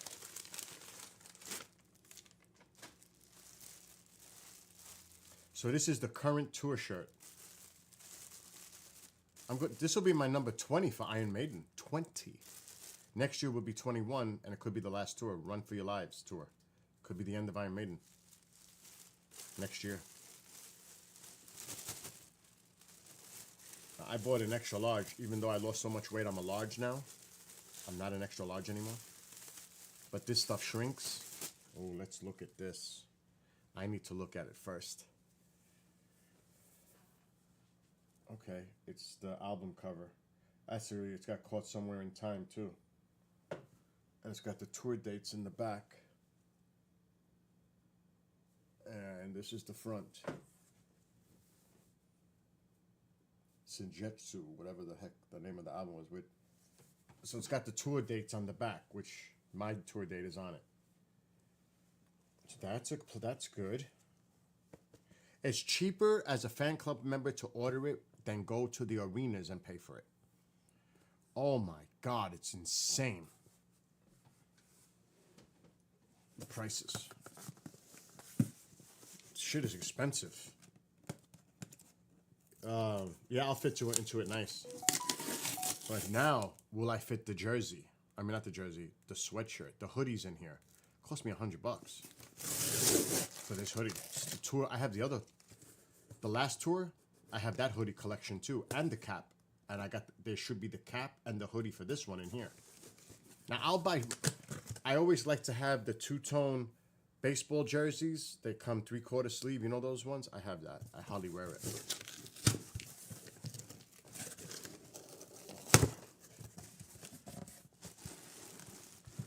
We still have time. They're just good. They got a guy acting like a knucklehead on the screen right now doing some talk. So there's the cap. And that's what it looks like underneath and the back. So I'll wear that and the shirt. But there's a couple other things. Here's the hoodie. Now this I need to put on and try it on. It's an extra large. When I bought the one in Jersey 2 years ago, I bought an extra large. That shit was a large. It came from the UK. Their sizes are smaller. They run smaller. Sucked. Thank God I lost all my weight. Now I could fit it. And no, I did not lose all my weight just to be able to fit into that Iron Maiden jersey. It helped. Okay, this has to stay hair free from Tycho.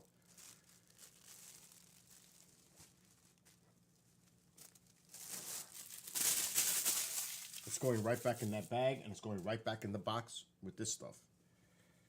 All right, let's put it on. Let's see how it looks. I don't know how the camera's gonna slide over here. We could probably see it. I don't want to trip and kill myself here. But you can see how much weight I've lost. It's obvious.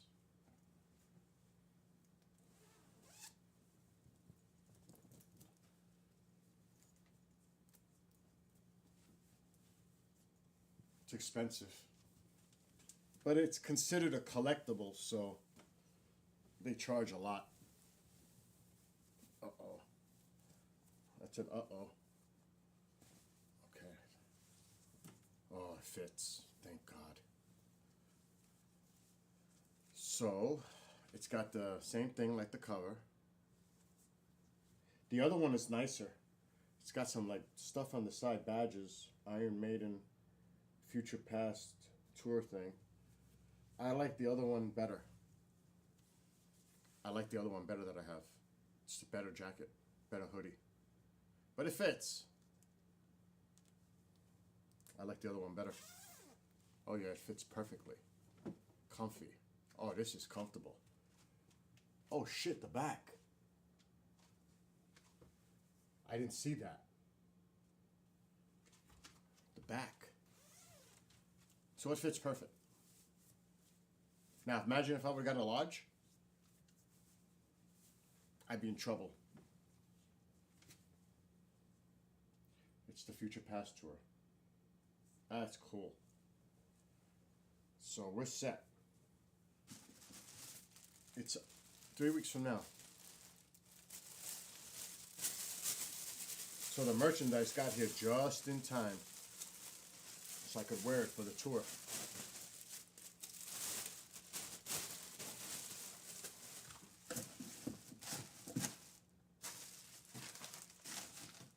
But my friend doesn't want to do it. My friend Mike. I may not wear this stuff, and I may let him wear this stuff. Because we're going together to the concert. Because I want to wear this. I have two.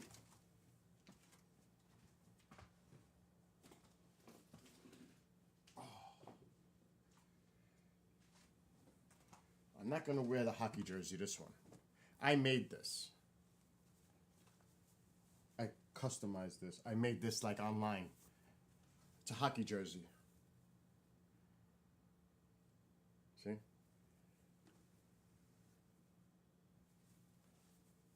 I'm not wearing that one. Maybe next year, but not. This is the one I'm gonna wear that I get a lot of people that comment and they love this. They don't see this. That's why. You see all that other stuff. Ho, ho, ho, hello. Yeah, I did the Christmas stuff before. But this is a nice Iron Maiden. We have 18 minutes to launch, by the way. This is the one, but he won't wear it because it has the 666 on the back.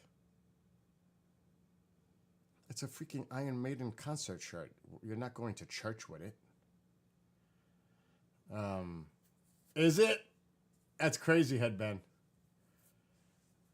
Yes, you're right about that, Headman. So here's the front. This is what I'm gonna probably wear. Right here. This is badass. Right here. And it's got the numbers on the top, but it's 666. And on the back. So this is a little extreme, but it's Iron Maiden. It's an Iron Maiden concert. People see me wearing this, they freak out because they've never seen anything like it. It's a hockey jersey. Now it's a little big now, but this is special. Nobody's seen these. I've seen, I think, one person with something similar to this. So that's why I may not wear the actual tour merchandise. I think I'll just wear that. Anyway, they're messing around with their feed. Let's go back to the coverage here. But that just came in. That's why I'm showing it. So we have a launch in T-minus 17 minutes.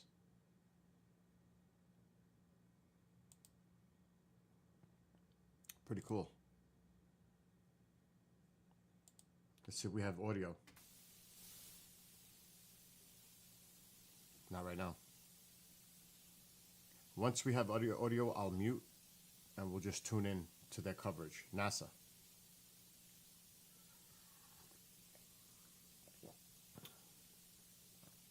But yeah, the sizes are crazy from the UK, Europe, China.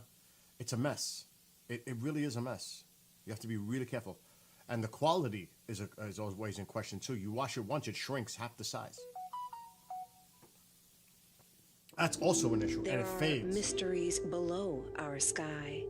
The whale song, the songbird singing its call in the bough of a wind-shaken tree. We are creatures of constant awe, curious at beauty, at leaf and blossom, at grief and pleasure, sun and shadow. And it is not darkness that unites us, not the cold distance of space, but the offering of water. Each drop of rain, each rivulet, each pulse, each vein. Oh, second moon, we too are made of water, of vast and beckoning seas. We too are made of wonders, of great and ordinary loves, of small invisible worlds, of a need to call out through the dark.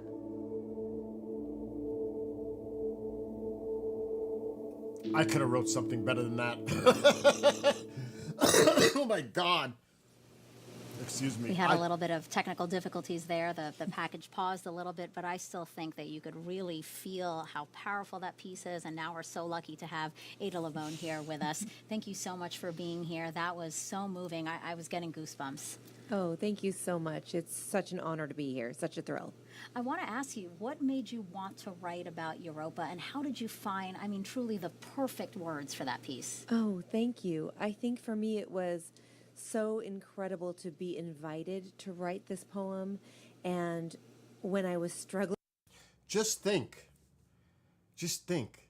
The Voyagers. Think about the Voyagers. And they're still sending back signals. And yeah, they had to tweak it. But they're still getting data from those. Just think about that. That's amazing. So, and even some of the rovers, the prediction of how long they would last, and they outlasted what they thought they were going to last. Like some of them, one of them, I think, of the smaller rovers, it got buried in like sand and dust and all. I mean, but the other ones, Curiosity, Perseverance, I mean, even the Hubble, remember when they had to go up and fix the Hubble? But even the Hubble, and hopefully James Webb will last for years and years and years to come.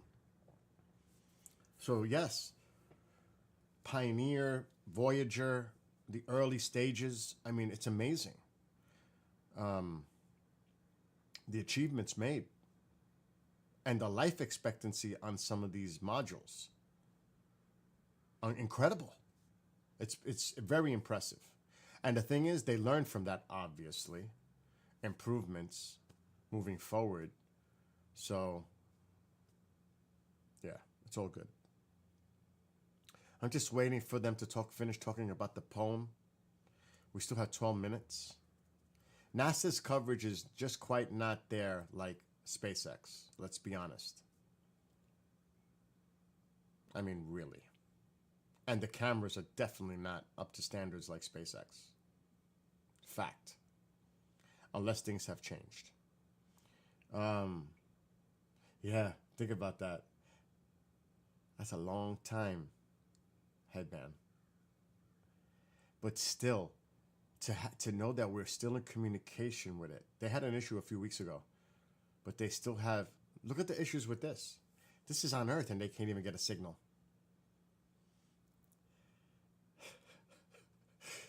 Oh my gosh, it's too much. Oh my, that's terrible. That's terrible.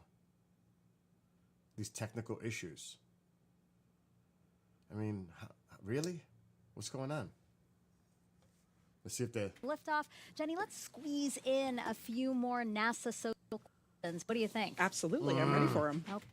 Oh, please stop it. Stop it. You know what?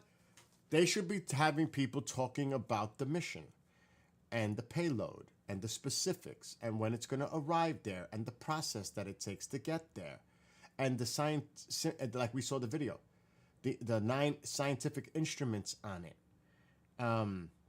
what people can expect from the data. I mean, and about the radiation, the extreme radiation that it has to endure, the spacecraft itself. I mean, come on. Can we talk about that instead of this? And look at this mess. I mean, this is brutal. This is brutal. I'm just saying. Maybe I'm just being picky here, but I think a lot of people would agree. Come on. This is ridiculous. You can't get a solid feed? 2022 pic from the Juno spacecraft, taken from less than 310 miles above the moon's surface. And you see all those fractures. No, we that's can't what see. Jenny was talking about. Fractures, the ridges, the bands that crisscross the moon's surface. I mean, from this image, that's how you guys discovered that maybe there is something happening underneath there. Absolutely. It's part of how we know that there is water underneath the ice.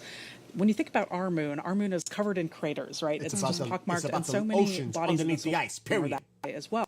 But Europa's surface is really different. There are some craters, but not very many, and that tells us that is a kind of a young surface, at least geologically speaking, and that begs the question of why. So, that was one of the avenues of scientific questioning that we had that led us to believe that there is water underneath the ice. Right? Yes. So we know it's Europa. the plumes Well, it is Jupiter's coming out 4th largest of these- moon. It only almost looks like a slightly geyser larger coming than our out, moon. breaking through the ice It's surface. really, really and cold it at has some Europa. liquid Surface there, which temperatures shows that range from there's some about type of an minus ocean. 210 to minus give me a break. 370 degrees Fahrenheit. Scientists estimate its ice And shell it's also is 10 not just to here. 15 miles thick. Because of all that ice, Europa is 6 times And brighter cellular too. than the spacecraft now on internal power. There is strong evidence of our ocean, of an ocean beneath that icy crust that could hold over twice the volume of Earth's oceans. And then Europa orbits Jupiter every 3.5 Earth days, with the same side always facing the planet. That is super fast. That is super brutal. Think about that for a second. 3.5 days to orbit Jupiter. That's Okay. So just think about that. 10 to 15 miles thick of ice. That's amazing. And yes, we've seen evidence of the ejections into the atmosphere. Well, let's not say atmosphere. Let me be very careful. Coming off the surface from the a crater in the ice, being an ejection coming out like a geyser. And they could pick up this liquid, so that kind of tells them, well, there must be a liquid ocean underneath. So that's pretty evident. Now, they need to see exactly how much, because like Headman said, it's, I think, twice the amount of water that we have here on Earth. They think. I mean, when you think about life here, and Mark D'Antonio talks about this all the time, the volcanic vents in our own oceans, and think of the depth and the pressure of that water, but yet life exists. And in that, it's like a Goldilocks zone with that extreme cold water, but with those warm vents, well, actually hot vents, heating up that water and creating that area, let's call it the Goldilocks area, where life exists in our deepest oceans. The same theory can be said is happening here on Europa. So that's what they're going to, see if they could detect any kind of activity like that. But this is brutal, the technical issues they're having. This is brutal, with 7 minutes to go. That is just unacceptable. They're fired. You're fired. They're fired. You are fired. The thing is, when you do something like this, if I was doing something like this, which I do it at Pine Bush, I go there very early and I test everything, all the equipment, and I do it again, and I'll do it 3 times, even 4 times, to make sure that I haven't missed any kind of a technical glitch that's going to happen during a presentation. Because I have to tie the laptops to the overhead projector on the screen. I got to check the audio. Got to make sure it's centered, the video on the screen, because it is a projector. I have to make sure it's sharp. It's got the right imagery, everything. You have to go through all this before you go live. Now, technical issues do happen, but my gosh, this is NASA. It looks like they got a little stability going on now. You see the cold, the icy cold rocket condensing that Florida air. Yeah, the team's continuing to load second stage also with LOX, and we're getting very close. We can see on the telemetry here that the LOX load of the 3 boosters is getting near completion. The team is continuing to follow the procedures and look at the vehicle, make sure that we are good to go for a launch at 12:06. But things are progressing per the procedure, Daryl, and all is looking good for a great launch with this beautiful weather that we have at Launch Complex 39. Coming up next, we are going to start configuring the tower, the strong back from the rocket. That happens in a little less than a minute. We just heard from the SMD and NOM that the spacecraft is verified on internal power, and things are looking good for the Europa Clipper spacecraft.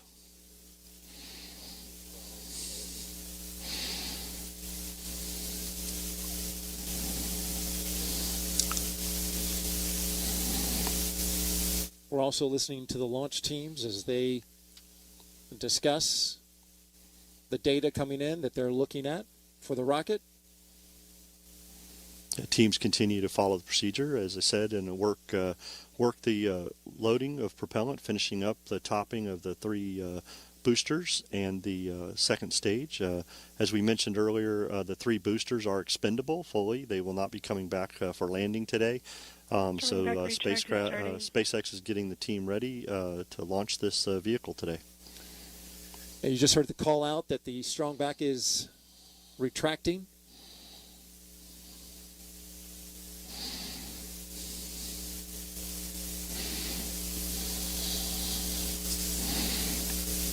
That strong back appears to have retracted.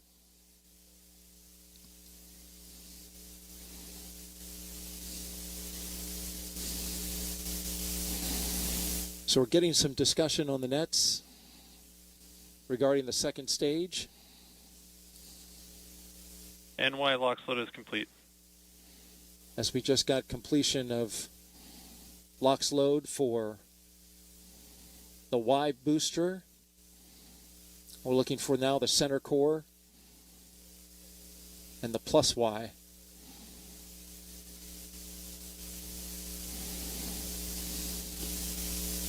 NLM, it's the LD on the countdown.net with a final status check.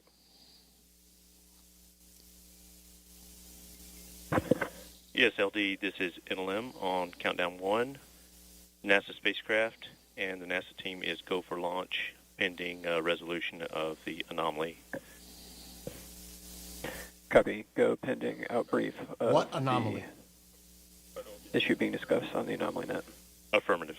What was the anomaly? Anybody pick it up? Okay, Tim, so they've mentioned that they're working an anomaly. Tell me a little bit about it. Yeah, so as we mentioned, they're monitoring some temperatures on the second stage, and things are the teams continue to look at that as they continue filling second stage with liquid oxygen. They're continuing to look at that and monitor Center that core, lock float as far as they can into the count. So things are continuing to progress forward with LOX load. Center core is just finished up, so all three boosters are filled with LOX and RP1. The second stage has RP1 on, and we're getting near completion of stage 2 LOX load as the team continues to look at that temperature in the second stage.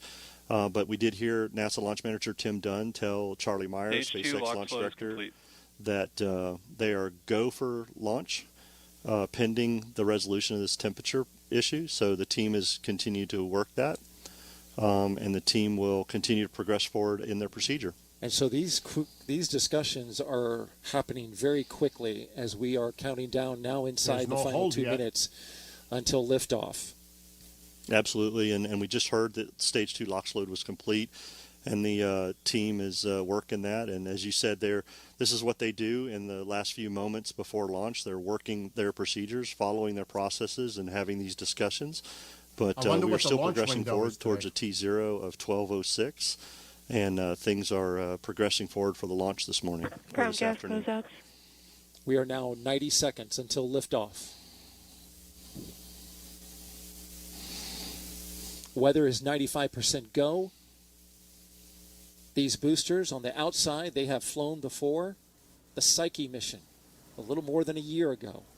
They are back on the pad along with a brand new center core booster and a spacecraft bound for the Jupiter moon Europa. Yeah, Daryl, I can confirm, listening to the Heavy teams, that startup. everybody is go for launch. They have resolved the temperature Excellent. issue they were looking at on second stage. All right, here we go. Everybody's given the go for that, and Falcon is in startup, so the flight computer has taken over, and we're getting ready for the SpaceX final launch director is go for launch. And there we hear Charlie Meyer say that SpaceX is ready for launch, and Europa Clipper getting ready to lift off. And there's a great update as now it vents out the LOX inside the line of the transporter erector. We are inside of 30 seconds. 30 seconds and counting.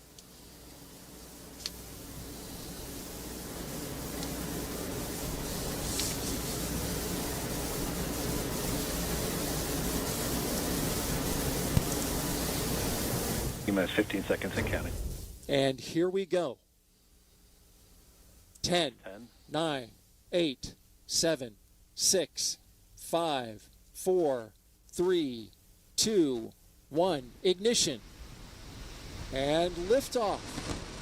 Liftoff of Falcon Heavy with Europa Clipper, unveiling the mysteries of an enormous ocean lurking beneath the icy crust of Jupiter's moon, Europa. Engine chamber pressures are nominal. See that the chamber pressures are nominal as we hear. All 27 Merlin engines look great. Rocket beginning to roll. Putting down 5.1 million pounds of thrust.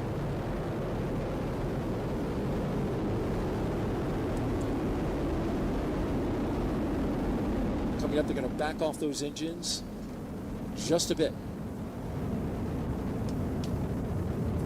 So we're getting ready to head into max Power Q. and telemetry nominal. We hear that power and telemetry on the vehicle are good there. Everything's looking really Falcon well. Heavy is supersonic.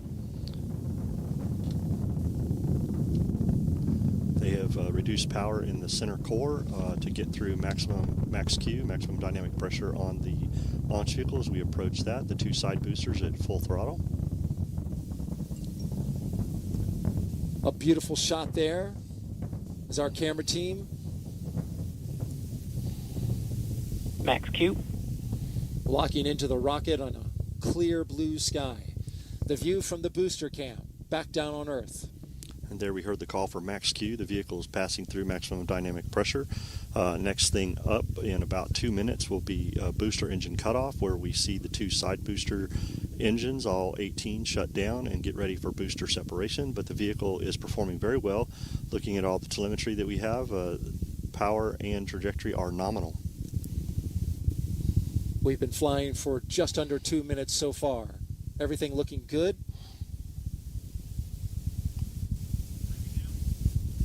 B-side boosters, once they do their job, they will be expended.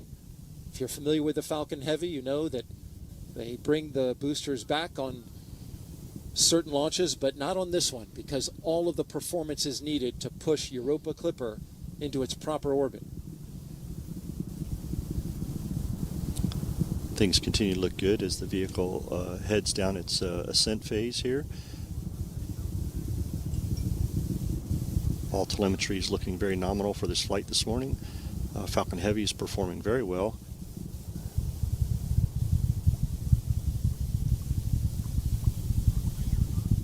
Now we're just about 30 seconds away from separating those side boosters. Their engines will cut off first, then they will separate.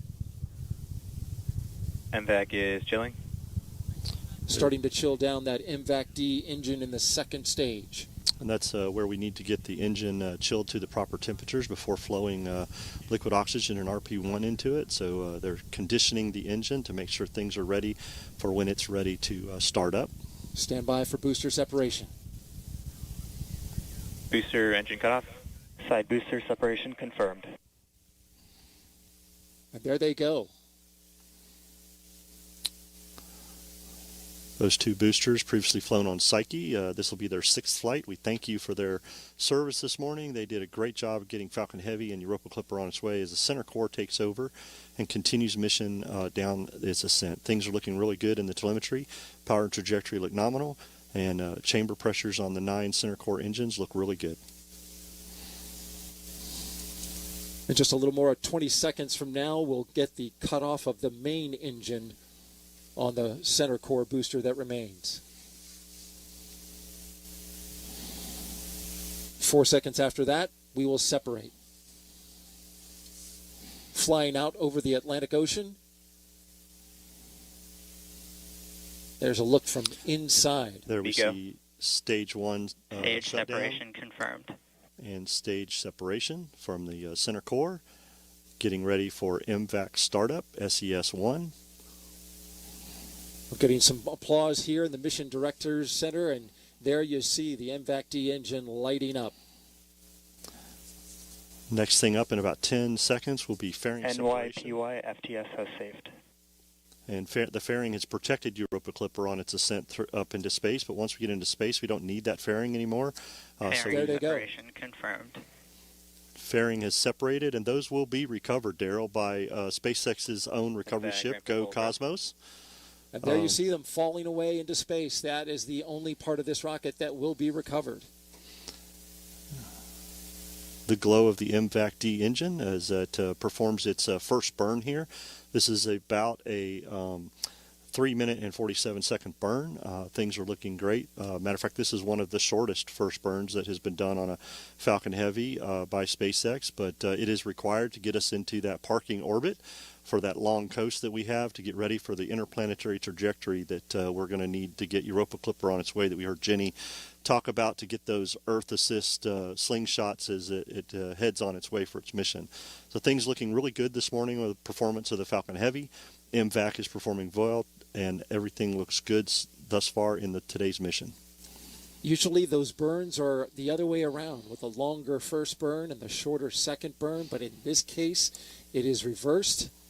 As we look at some crystal clear views of the MVAC-D engine, the stage 2 that's carrying Europa Clipper.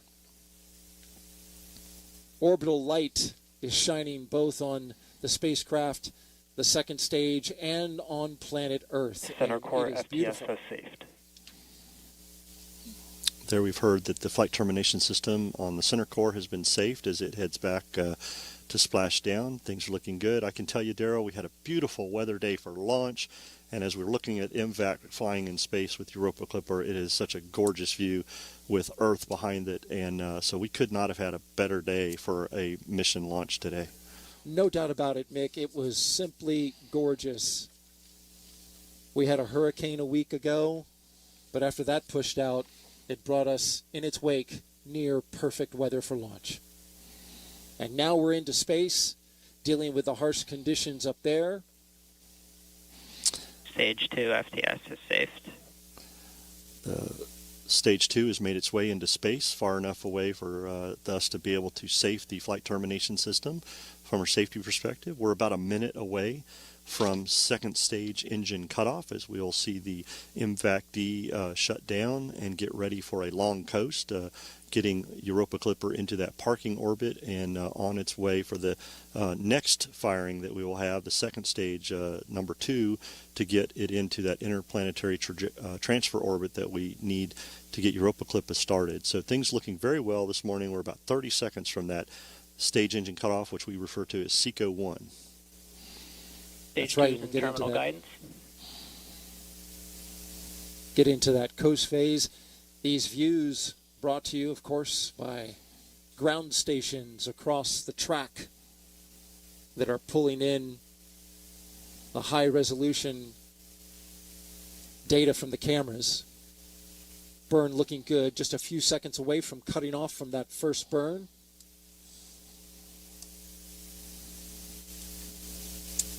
And there it goes. The first burn is complete. Yep, things look really well on the stage burn result. Apogee, perigee, and everything for the mission looks really good. Engine performance, very well performance by the second stage for this first burn. And things continue to look good as we head into this long coast for this parking orbit. It's a long coast, and we'll hit that second burn. Roughly 3 minutes and 21 seconds long. This one was roughly 3 minutes and 9 seconds. And Mick, you saw the data from it, and it all looked pretty good. Then there you go, yep, confirmation. We're hearing confirmation that we have nominal orbital insertion. As we were looking at the telemetry here, Daryl, that things looked very good. Stage 1 and Stage 2 performed very well on that ascent flight. And we'll continue to follow Stage 2 to get ready for that second burn. And then, of course, what we're really looking forward to, Europa Clipper separation. It's going to be a beautiful moment. If the pictures are as clear as we've seen so far, we will see it in all of its glorious detail. All right. We will continue monitoring the coast phase of the second stage with Europa Clipper. And we will bring that to you. Of course, any updates that we have, we'll check back in with you in a little bit. But for now, let's send it back to the host desk with Megan and Jenny. All right, so that time comes when we're going to get that live footage. Andy did send, and Headband's talking about it in the chat on YouTube, about the SpaceX grab yesterday. And Andy sent me that link, so I'm going to see it right now.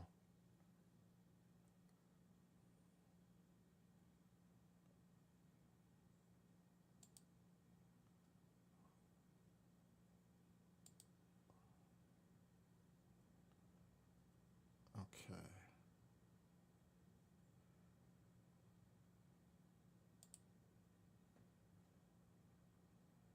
All right, timeout.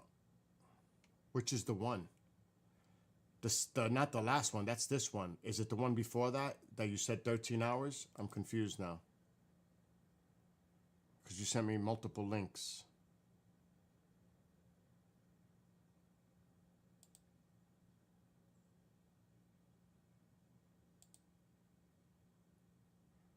And how far do I gotta go on it?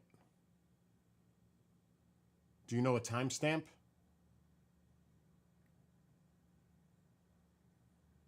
Andy? Yeah, that's why I muted it. That's exactly why I muted it.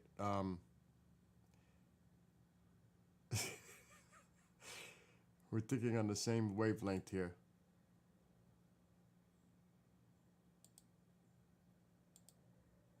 I'm trying to skip through it. I'm looking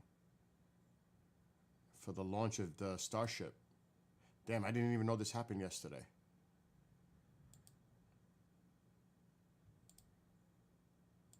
I'm skipping.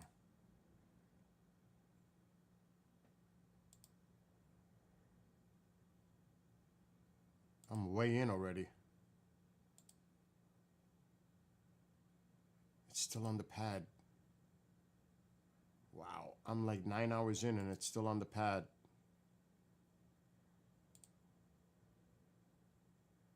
Oh my gosh.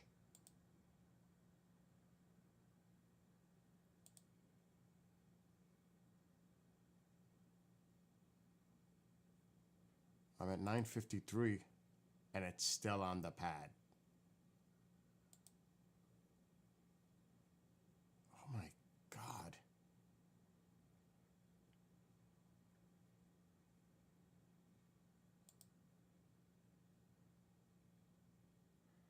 Dude, this one that you sent, it doesn't even have the launch.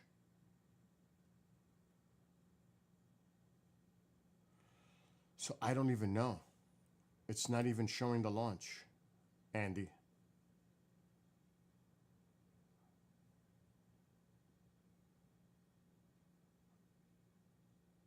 Unless I missed it.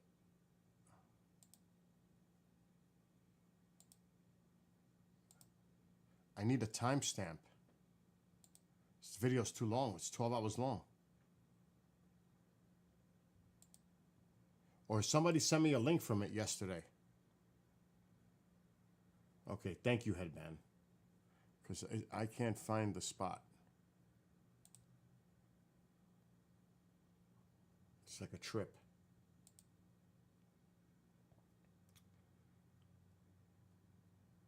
Okay, where the hell did it go?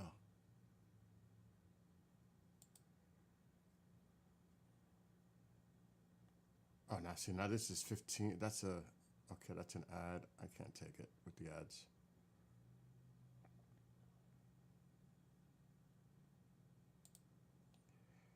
Okay, this is better. This is way better. And thank you to Headband. Now we're talking. So this was yesterday.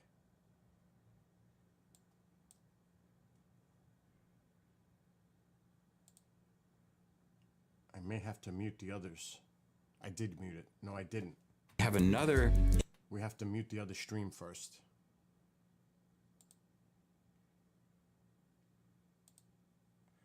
Okay, let's bring that one up. You guys are making me work today. You know that, right?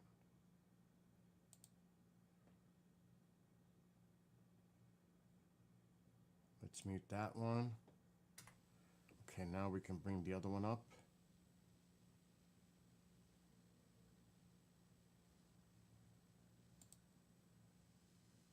So this was yesterday. 13 ignited. We're now down to 3 Raptor engines. We can see those chopsticks now in here.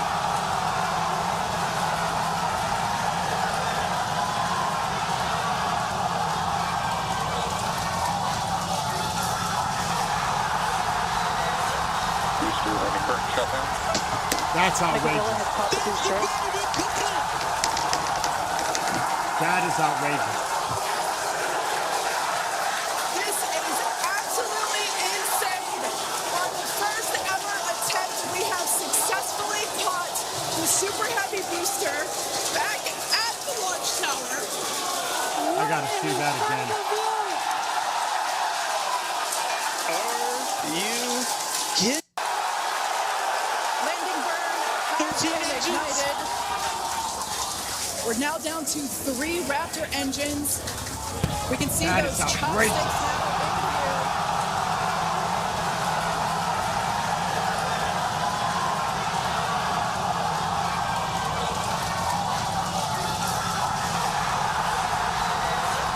Booster running current shutdown. That is outrageous.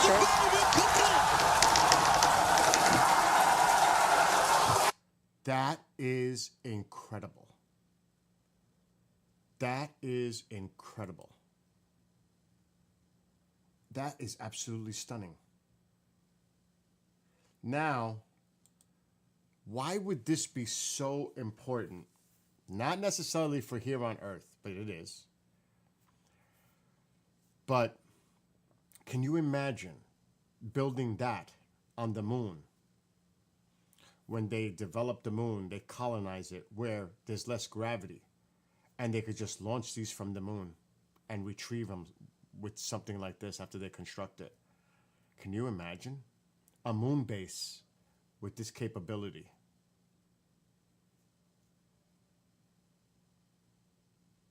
I mean, this is a game changer right there. That is a game changer. But still, we have to think about... What's up? I'm streaming. Sky. They launched the Europa Clipper mission. That's going to take 6 years to go to Europa. And we're watching what... Dude, it's amazing what somebody just shared with me. What the booster... The Starship booster being captured by the arm back on Earth. It is freaking... Yeah, dude, I saw that this morning. That's super cool. Oh my God, that's a major breakthrough. That's major. So do I need to mute while talking to you? No, you're good. I was calling, checking in. Everything's good. I got the show all set up for tonight. Everything's good. Again, dude, that was another good one. Even though our guest looked a little bit exhausted from everything he's been doing. Right. I liked what he said at the end about this. You know what I'm saying? I'm live, so you know what I'm saying. Right. And you saw what I said as like a hint. Right. So that's pretty cool, dude. So yeah, everything's good. I got to take Mom to the dock in 2 hours. And then War Party's live tonight. But that's it on the schedule for tonight. Don is still sick. He didn't have COVID. He had RSV. Oh, no shit. Yeah. So that's why he got so sick. Damn, that sucks. Yeah. And Well, I mean, I guess that's better than COVID. yeah, but that RSV one, it really can do some serious stuff for a senior person. You know what I mean? That's why they tell seniors to take that RSV shot. And you know, it's more for the elderly to protect them for that the respiratory virus. Right. But anyway, he's recovering. He said he's feeling better, slow, but he's getting better. But yeah, dude, everything is good. Was there anything I had to tell you? I don't think I did. You should have got an email this morning about the stats. Okay. I think everything else is good. Everything's... Oh, let me mute.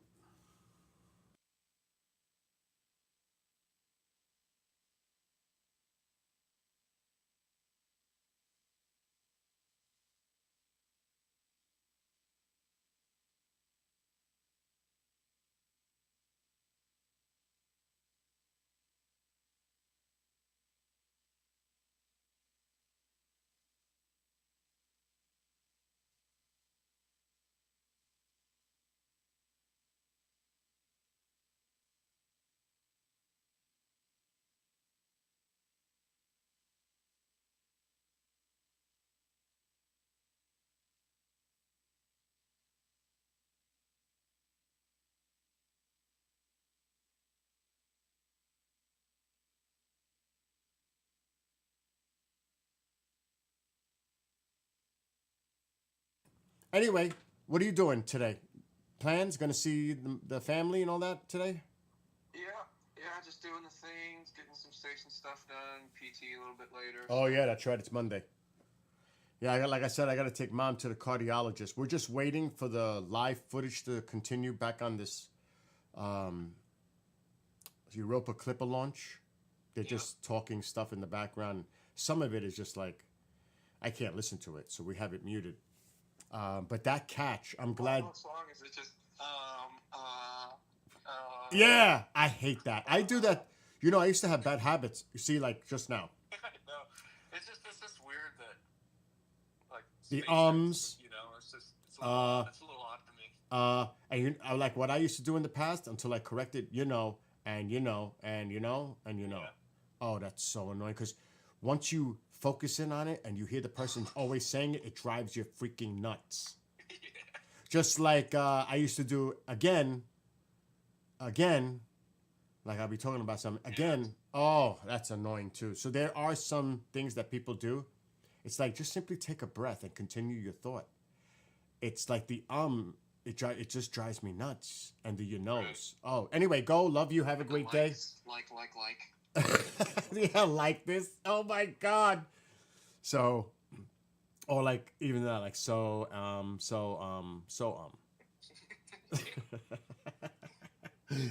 Anyway, enjoy the rest of your day tonight. Shit, I just did it. See, tonight I'll be watching the Yankees game before I do the live show. So tonight's the game 1 of the playoff game for the Yankees. So I'll be watching that.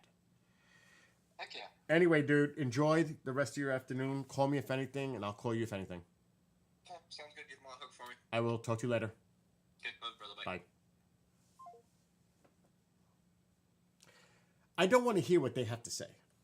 It's just probably a bunch of babble.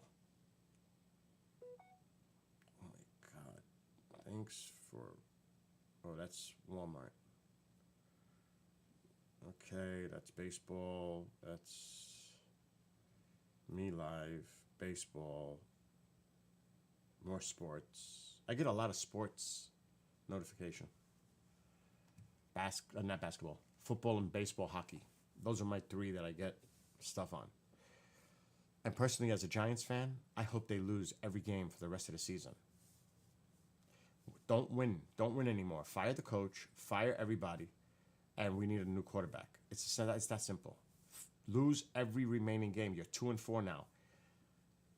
Cleveland is 2-4 now.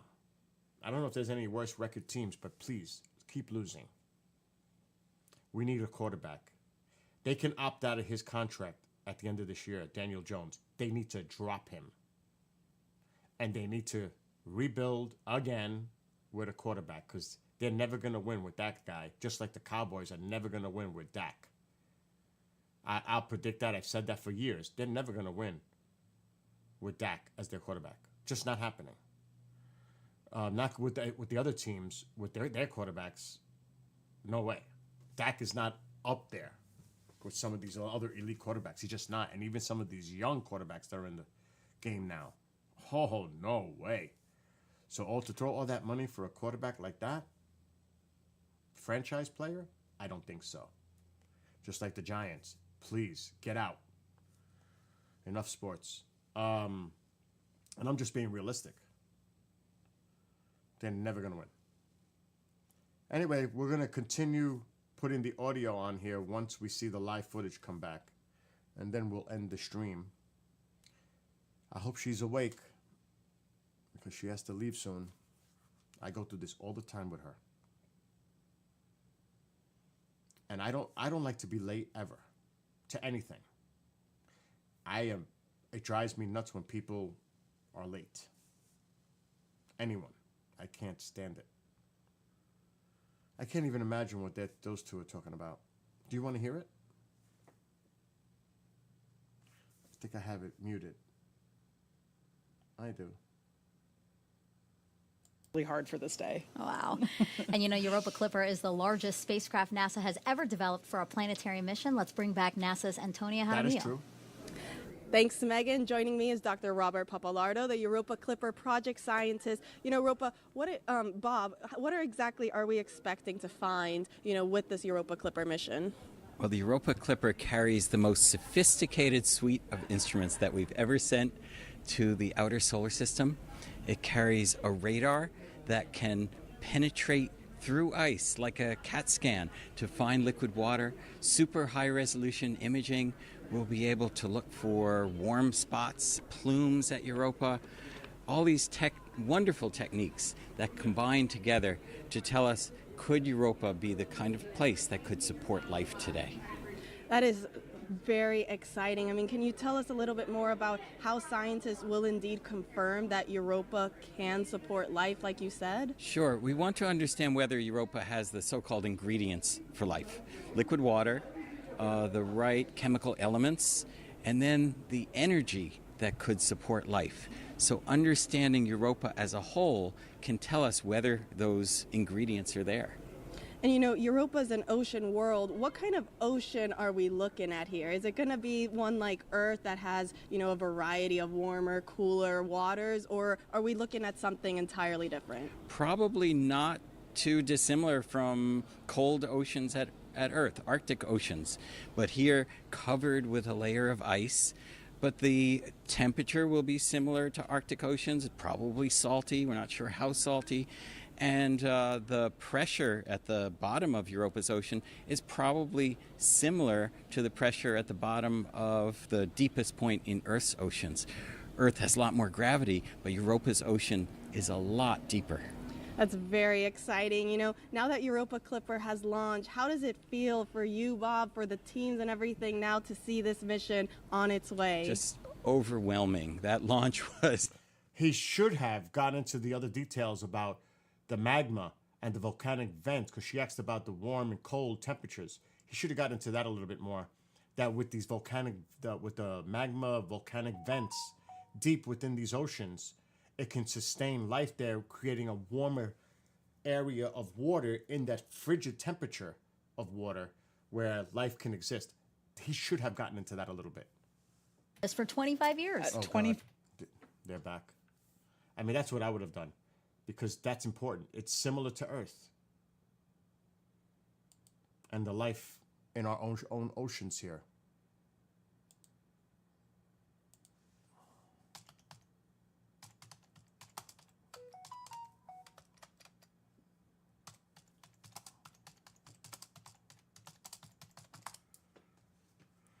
And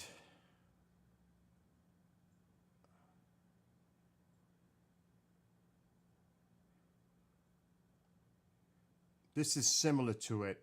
This is from Smithsonian Magazine. And I'm not going to share it because I don't want to get in trouble. It's a high-temperature hydrothermal vent field discovered on a seamount on the Mid-Atlantic Ridge at approximately 6,562 feet in depth. Thousands of feet below the surface of the ocean, scientists have discovered previously unknown hydrothermal vents teeming with life. These gaps in the seafloor, which blast out scalding mineral-rich water, are the first of their kind discovered in this 423-mile stretch. Hydrothermal vents occur where tectonic plates spread apart underwater. At these sites, seawater percolates through the cracks in the ocean floor, picking up minerals along the way. The fluid is superheated by magma below Earth's crust and becomes buoyant, rising back up and shooting out the vent.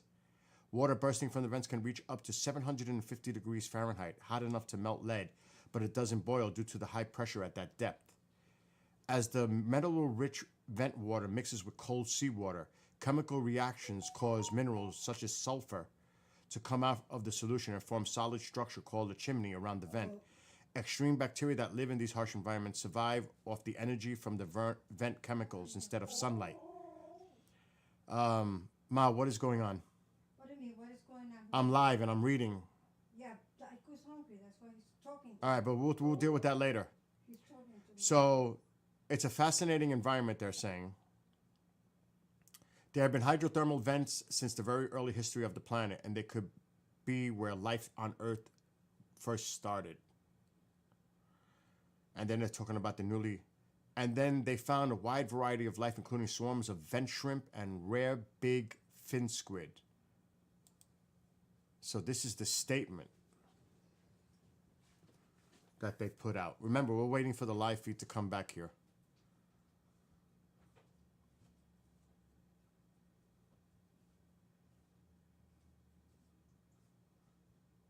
All right, I'm going to see if we can share this. Check this out.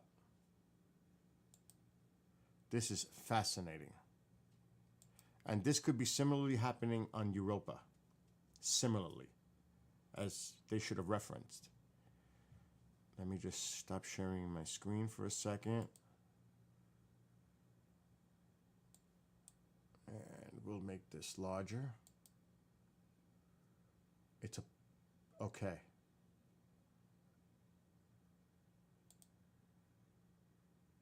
So let's share the screen now.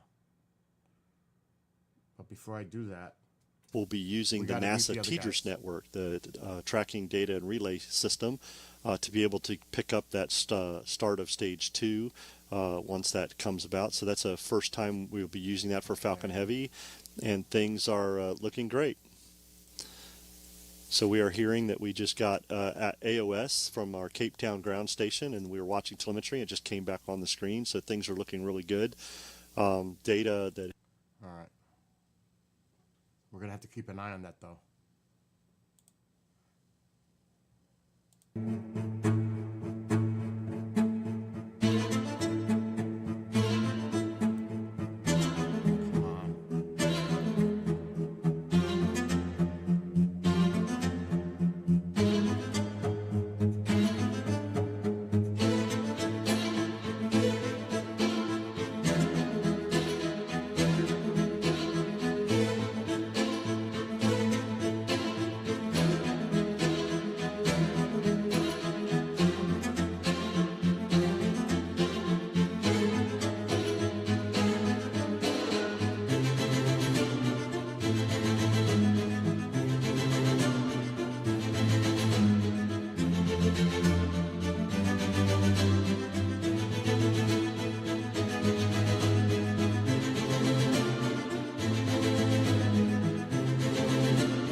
So these are hydrothermal vents deep underneath our ocean. And look at the life teeming around it. Look at this. Remember the pressure at that depth? The lack of light, sunlight, but yet look how life is teeming around these vents. So they're thinking similarly that this could be happening on Europa. Very similar to what you're seeing on the screen from these vents. It's amazing. So that's why they're optimistic that the conditions could be similar and there could be life underneath that ice sheet in Europa. And it is fascinating. It's fascinating. And this was newly discovered. So many different species were discovered. Look at this. This is incredible. And I mean, it's alien to us because we've never seen this, a lot of it. But look, life teems way down deep underneath the ocean surface. It's incredible. Look at that. It's unbelievable. And just to go back at the beginning of the video, look at the vents.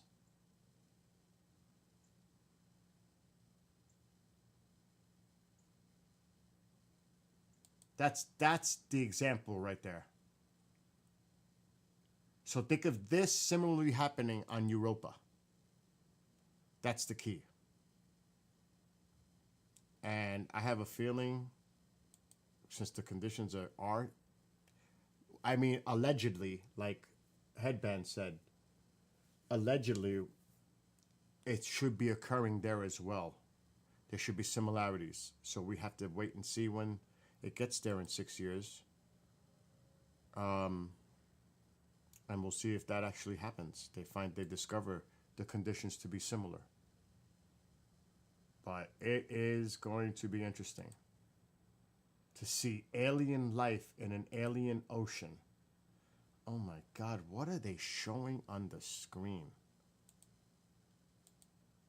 What the heck did this stream turn into?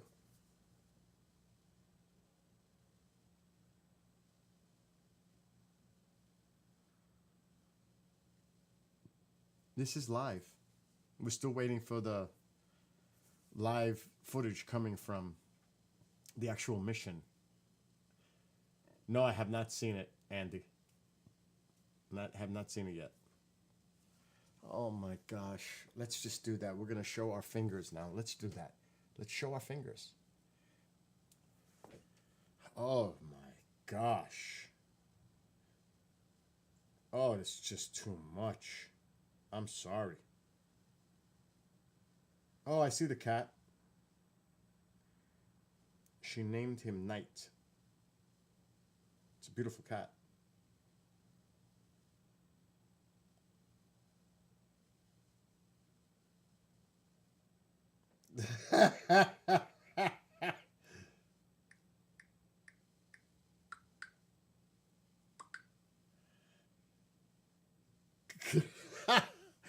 A friend of mine, Cody, he says, dude, I got your freaking Halloween song stuck in my head. Great tune.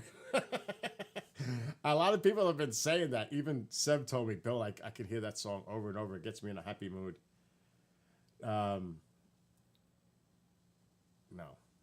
No, Andy, no. That's cool. Cody, if you're watching, love to you and Satori. And love to everybody out there. Even though the Christmas song is still a work in progress, and it's not as good as the Halloween. The Halloween song really came out good that I wrote the lyrics to. It really did. And the drum part that I added really made it better. So we're waiting. I don't know how long it's going to take, but we're waiting. Do you want to hear it? It looks like they're getting more into the science now.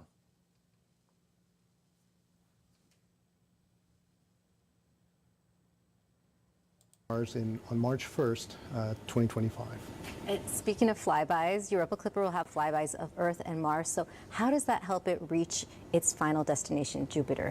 So we use planetary flybys to perform what you would consider to be like gravity-fueled maneuvers. The slingshot effect you get by flying by a planet or a moon gives us essentially the ability to add energy to the spacecraft trajectory and to put the trajectory in a more optimal direction. So to get to Jupiter, we'll perform flybys of Mars next year and then one of the Earth in December of 2026 prior to arriving in Jupiter in 2030. Of course, once we're in the Jupiter system, we'll be performing many flybys of Galilean moons. And you can think of every flyby of Europa as not just a scientific opportunity, but an opportunity to tailor and craft the trajectory to set up the ground track for the next flyby. Yeah, so tell us about that. Like once it reaches Jupiter, what will the paths look like? So after orbit capture, we'll be proceeding with a series of Galilean moon flybys to reduce the size of the orbit, the capture orbit, to one that's more in resonance with Europa's orbit. So about 11 months after orbit capture in April of 2030, we'll perform our first Europa flyby in March of 2031. And by around Memorial Day weekend in that same year, we'll be in full swing performing flybys about every 3 weeks. Well, Al, thank you so much for your time. Megan, back to you. Now, Europa Clipper is carrying 9 science instruments on board, and they all came from all across the country, as you can see on the map on your screen. Yeah, isn't it amazing? There are just all of these institutions around the country that contributed instruments to the payload, and I'm so glad they did. Again, very much a team effort. So now we want to take some time to walk you through some of those 9 instruments, and we have the first 4 on the desk now. Yeah. Walk us through these, Jenny. Absolutely. So we're going to start over here. Okay, so the this one? Yep. So that is our ICE instrument. It's actually 2 instruments. Oh, and I see is another piece. Yep, that's our wide-angle camera, and then the larger. Okay, we're done with that part. Yes, I'm definitely going to go see that movie. When does it come out, Andy? I seen the first 2. They were off the scale. They just were crazy. When does the third one come out? And yes, Headband Harvest says, put a drop of seawater under a microscope and you'll see thousands, if not hundreds of thousands of living organisms. So I think it's highly unlikely that we won't find any kind of signs of life underneath that ice sheet. Even in the frozen possible, but it's 10 to 15 miles thick. Even in a frozen sample might reveal a lot. It's out now? It's already out? I didn't know that. I can't even imagine. I know it has a Christmas theme based on the trailer. Loosely Christmas theme. I'm going to have to go check that out. Where is it available? Seriously? Where is it available, Andy? To watch? Do you know? Any streaming platforms?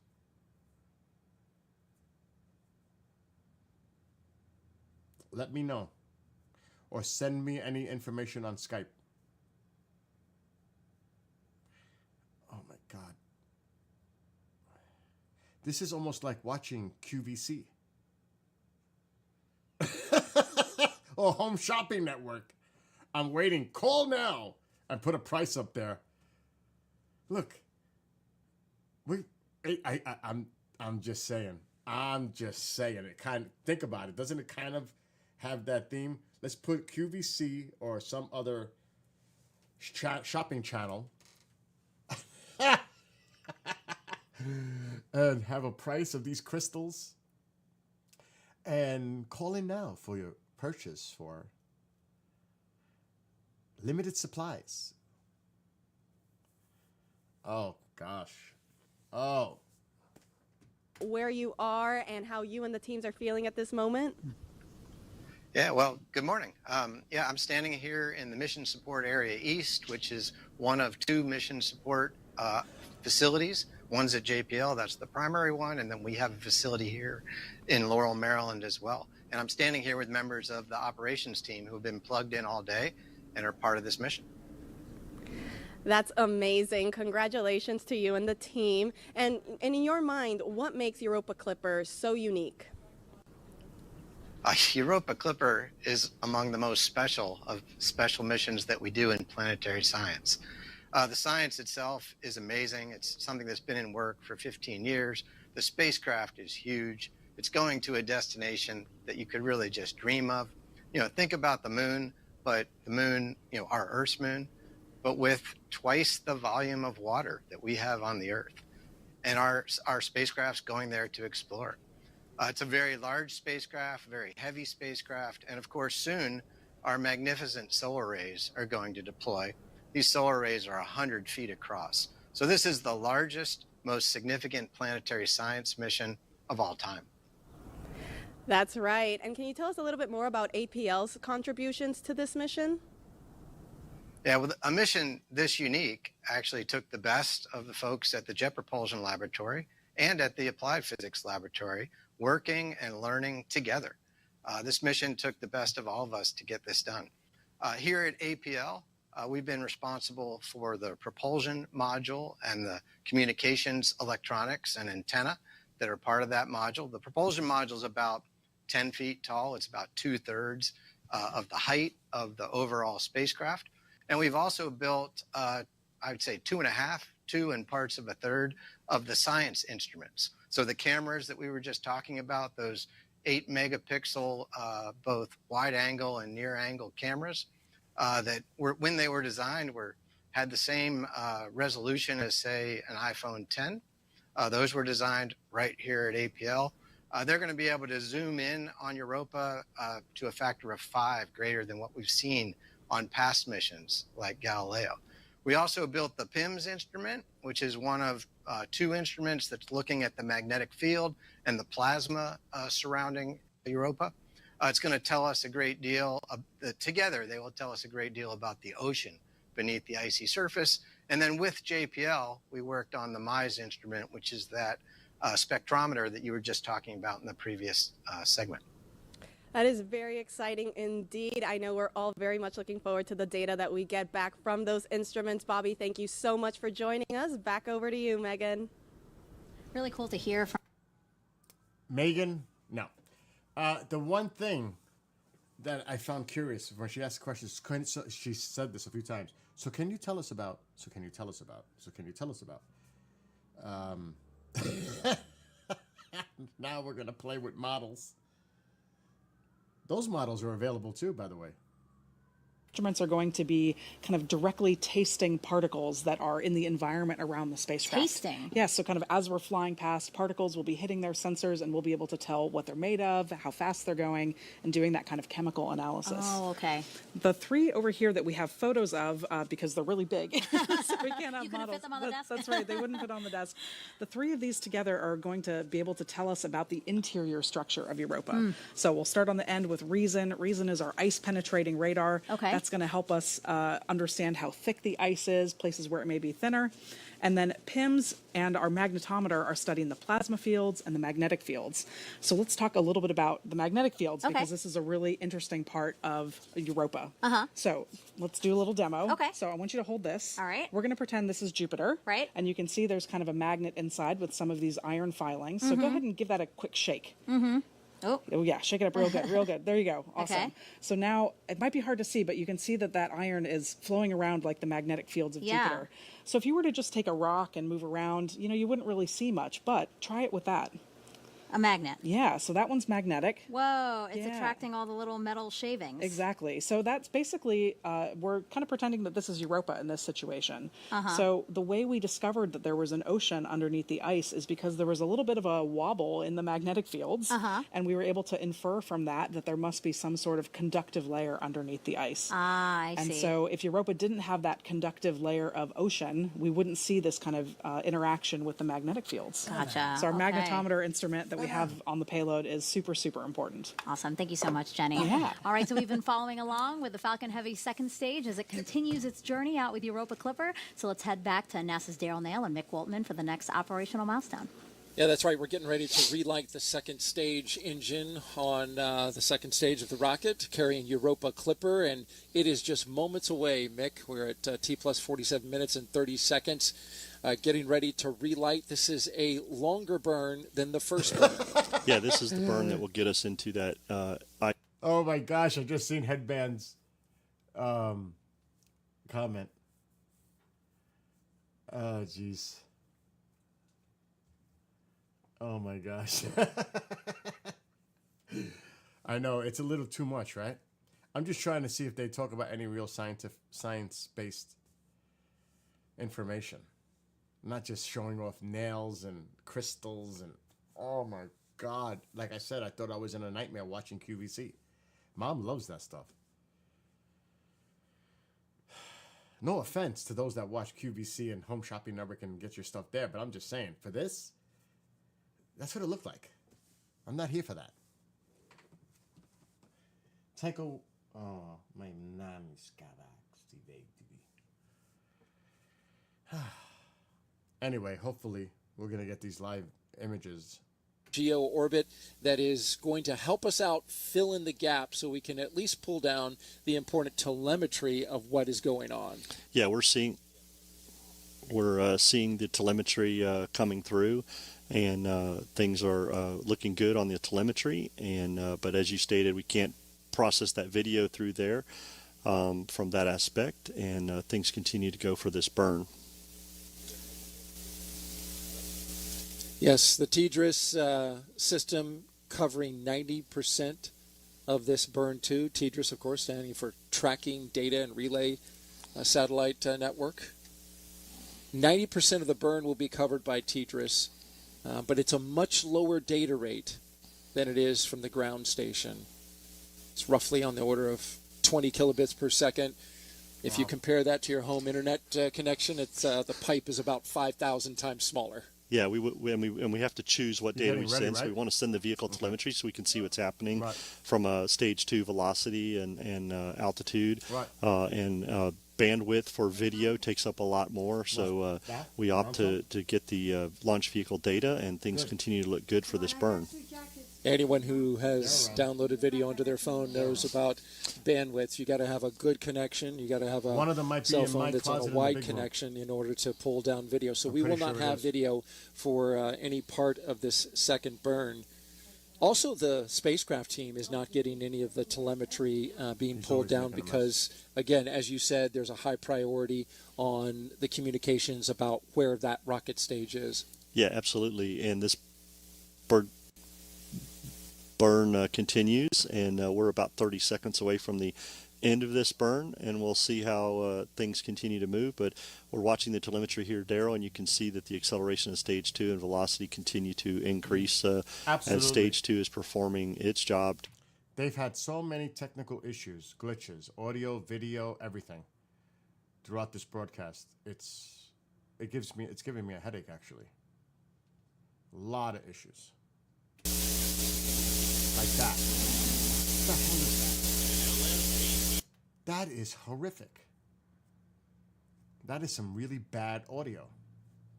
Burn is complete. And we just caught some video of right there at the end of the second burn, and we've got some results there. Everything looking good. Yeah, TDRS network did its job. We just switched over to ground station, and we were able to pick up that Nominal video. orbit insertion. Actually, I need to refresh because you said I was orbital behind a insertion little. has just been reported, and stage 2 looks good. So our Right, next Andy? You event, said I Daryl, will was be behind? spacecraft separation. Very excited for that, and I know everybody's looking forward to that with this. That's what you said. Oh, God. What a mistake that might have been. Oh, my God. In the meantime, we'll send it back to Megan and Jenny. Oh, no. All right, it's Okay, I refreshed.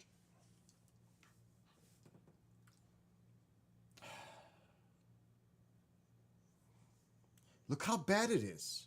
Look how bad it is.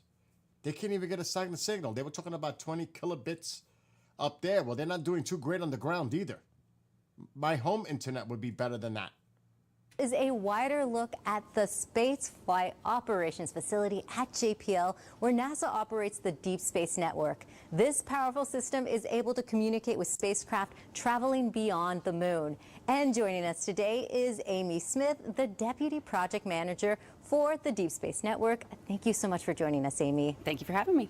So your team is waiting to hear from Europa Clipper. Can you tell us why the Deep Space Network is so important with establishing communication with spacecraft? Yes, so the Deep Space Network is part of NASA's Space Communication and Navigation Program, and it is the critical link between scientists and mission controllers on the ground and more than 40 missions that are exploring our solar system and beyond today.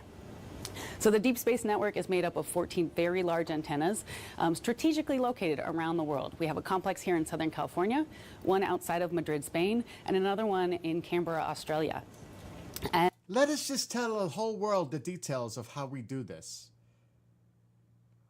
I mean, sometimes I wonder when we reveal information in a public domain, how ridiculous it is, even showing the monitors with all the information and people zooming in to see exactly what's on those screens. And some of the stuff that sometimes I scratch my head like, really, just put it all out there. Just put it all out. Which location do you expect to establish communication with first? yeah, so the radio on the spacecraft will turn on about its separation and start warming up and sending a downlink signal back to Earth. And we have antennas at our Canberra complex, which are set up right now and waiting for that signal. And then after that, what is your team doing to prepare for signal acquisition before and after? Yeah, so the Deep Space Network is here to support our missions, and so we work really closely with the missions to understand what they're going to need, especially in a critical event like today. The mission provides all of those parameters to the Deep Space Network so that we can set up our antennas to be looking at the right place in the sky, to have all of those downlink set up just perfectly so that when the signal comes in, we'll be able to see it. So the first thing we're going to see with our antennas is the carrier frequency. We'll see that pop up and we'll lock onto that. And then we can start to decode the data that's on there. And once we are able to decode data, we'll start sending that directly to the mission operations team so that they can use the data to see what's going on the spacecraft and make decisions about what to do next. Eventually, they'll ask the Deep Space Network to turn on the uplink, so we will establish coherent two-way communication, which means we'll still be collecting data, but then we can send commands to the spacecraft, and we'll start collecting that critical navigation data that the team needs. Okay, thank you so much for your time, Amy. Megan, back to you. Thank you, Raquel and Amy. And once Europa Clipper is launched, you can follow along with its journey using NASA's Eyes on the Solar System, which you can check out by scanning this QR code. It's a 3D program that allows you to zip around our solar system to learn about planets, asteroids, comets, moons like Europa, and spacecraft like Europa Clipper. And remember, Europa Clipper is not a life detection mission. Again, instead, it is looking for the right conditions that could support life. Now, a check on the clock. We are now 55 minutes from launch. We have. It's not a life detecting mission, but looking for like the building blocks of life. So we're not actually looking for the life organisms themselves, but we're looking for any kind of scientific evidence that everything comes together to create life. Is that what I'm getting here? The conditions, liquid water underneath, because they said they got this array that can see underneath the ice sheet. The magma movement, volcanic vents kind of deal. I mean, they are looking for the certain elements within that can sustain life. So, all right, so we're not looking for actual living organism, but we're looking for the signs of life. Right? Is that right? Oh my gosh. I can't.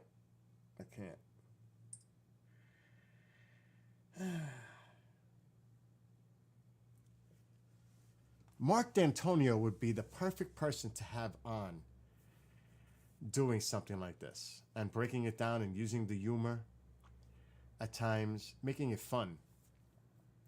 To me, he'd be like the perfect person to speak about stuff like this.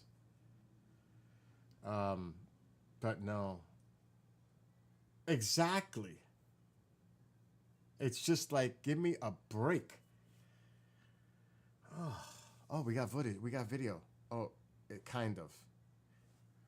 Phenomenal for that second burn.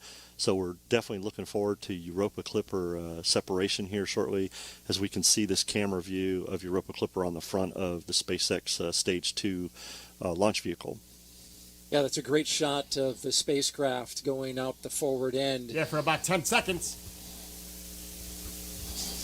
Europa Clipper, the largest spacecraft that NASA has ever built and sent into space on a planetary mission. Oh my gosh. Stay with the video.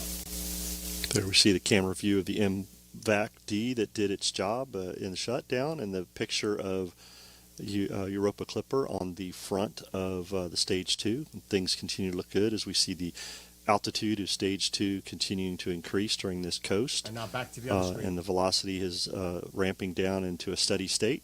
Things continue to look Right on cue. very good, getting ready for That's horrible. separation in roughly 5 minutes. 5 minutes. 5 minutes. Just 5 more minutes so I can end the stream after we see the separation. Because I got to take Mom to the doctor. But this is grueling. This is grueling. Now look, watch. Now we're going to see the other cut. Then back to that. And then back to the other one. And then it's going to go back to that other screen. There we go. Now we're going to go back. Oh, we lost it. We just lost it. Oh. And then back to that screen. It's like on cue. It's ridiculous. Oh, wait. Now go back to the other shot. Oh, we didn't even get that. That's horrific. They're going to do it again. The engine, the clipper, and then back to that screen, or back to the engine, and then back to that screen. All right, here's the engine. What's next? The clipper? Yes. Are we going to go back to the main screen or back to the engine? And then the screen? Or are we going to go right back to the other screen now? Probably back to the other screen. They're holding this one too long. Oh, they went back to the engine. Now will they go back to that main screen? Yes, yes. It's going to happen. It's got to happen. There it is! You can't make this up. That is just brutal. It's like, who is sitting... Oh, I can't even take it. Who is sitting behind the control system for the stream and hitting like buttons? Let's go back to this one. Now we'll go back to the main screen. I could put Tycho on the keyboard and he would do better. My dog. Oh.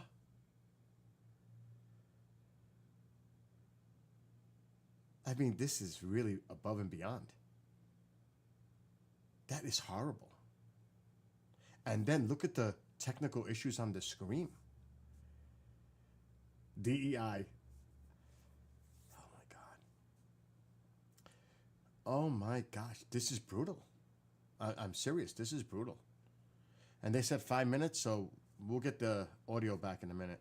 Look at these. Look at this. Separation's coming soon. Can we just focus on this or focus more on what the upcoming separation is going to be? We don't need to see the engine. Oh, wait, folks. You see that? Those crystallization of ice particles coming off? Those are UFOs, by the way. Flying around. Oh, God. Anyway, let's put the audio. Deployed in a very high radiation environment. If you watched our broadcast today... But just think about that. The panels are going to expand to 100 feet wide. That's outrageous when you think of it that way. that those panels are going to unfurl to 100 feet wide. That is impressive. If it happens, hopefully it will. Today's launch was solar proton flux. Team had to keep an eye on that for solar flares and things going on to make sure we heard earlier about the special radiation area where the electronics are and for the spacecraft, and so solar proton flux went very well today, and we got this launch off. Things looking really good. We're about a minute away from payload separation, expected payload separation. Things continue to look good as the stage 2 altitude continues to increase.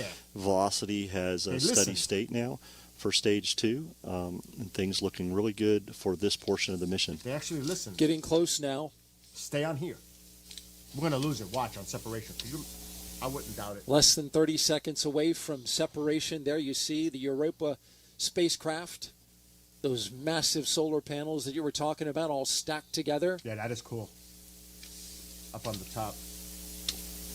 This is a big moment for the program, for NASA, APL, and JPL. Let's watch.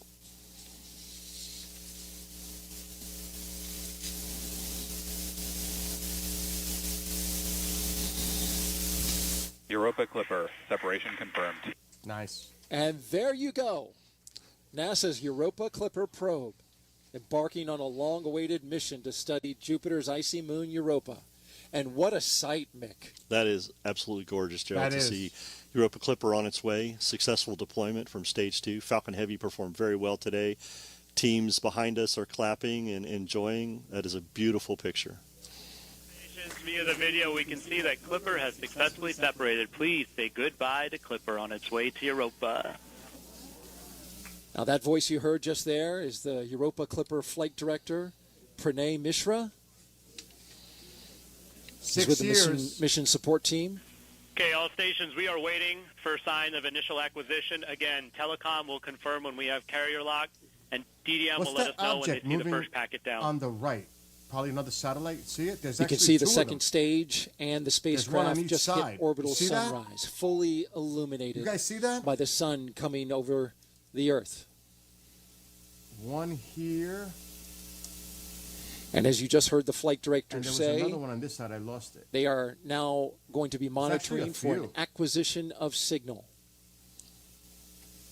Yes, this will be the first time the spacecraft gets information. Looking forward for that. The hope is that they would get it in the next few seconds. Ooh, did you We're now see looking that, though? at a split screen. On your left, and there was another one coming across. On your right, then they cut off the This scene. is telemetry coming. Or There's actually, this another is the one ground here. station looking for a spike, looking for a handshake with the spacecraft. And we expect to see that in the form of a Probably blip. Starlinks or some type of satellite. And Gerald, as you say, they expect that here in a few seconds, but it can happen in a few seconds or anywhere from 15 minutes from now. So the team is closely monitoring this and looking for that, and we're hoping that we can gain AOS here very shortly. They keep changing the angle. Why the heck are we Yes, looking there's a at broad the range engine of for? times for which AOS is expected. Why are we not seeing? Why are they not showing? Flight GNC. Oh, just wanted to comment from the video that we could see that the sun was on the neg-Y side of the spacecraft. There were very low visible separation rates, and the negative Z-axis was pointed at Earth, so this should be favorable for comp. Copy, GNC. Thank you. All right, I think that's it. An acknowledgement from the team that that sunlight could help things out. They're looking to warm up the amplifiers. Go, Phase.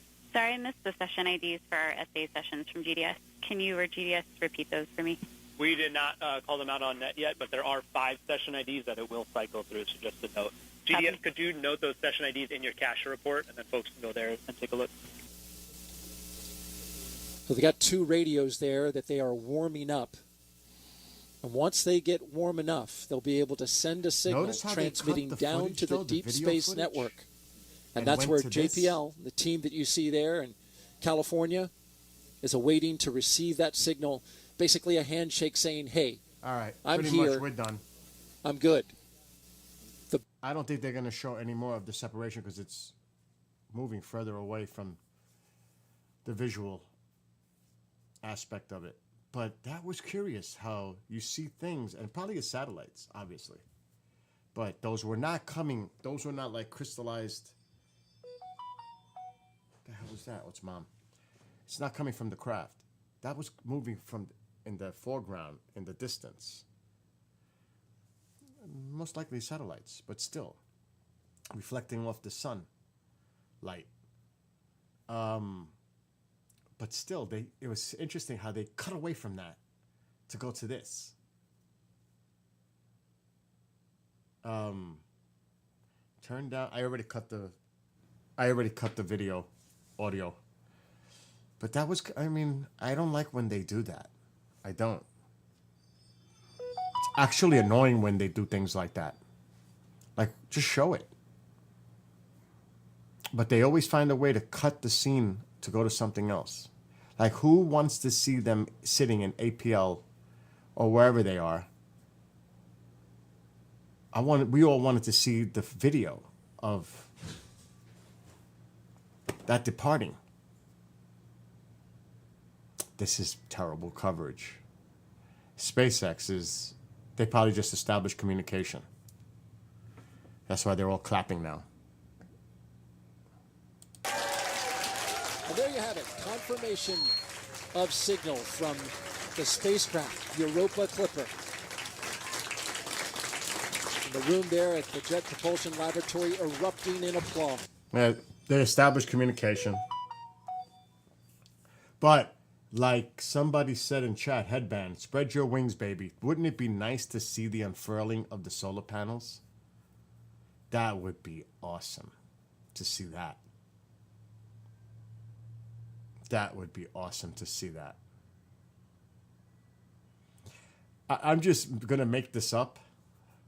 Wouldn't it be cool, I'm just saying, if they actually had another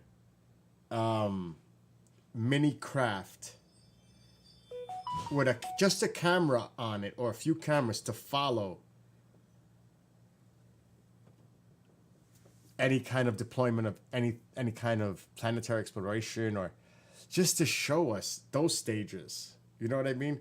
Have a camera to show us the trip through space.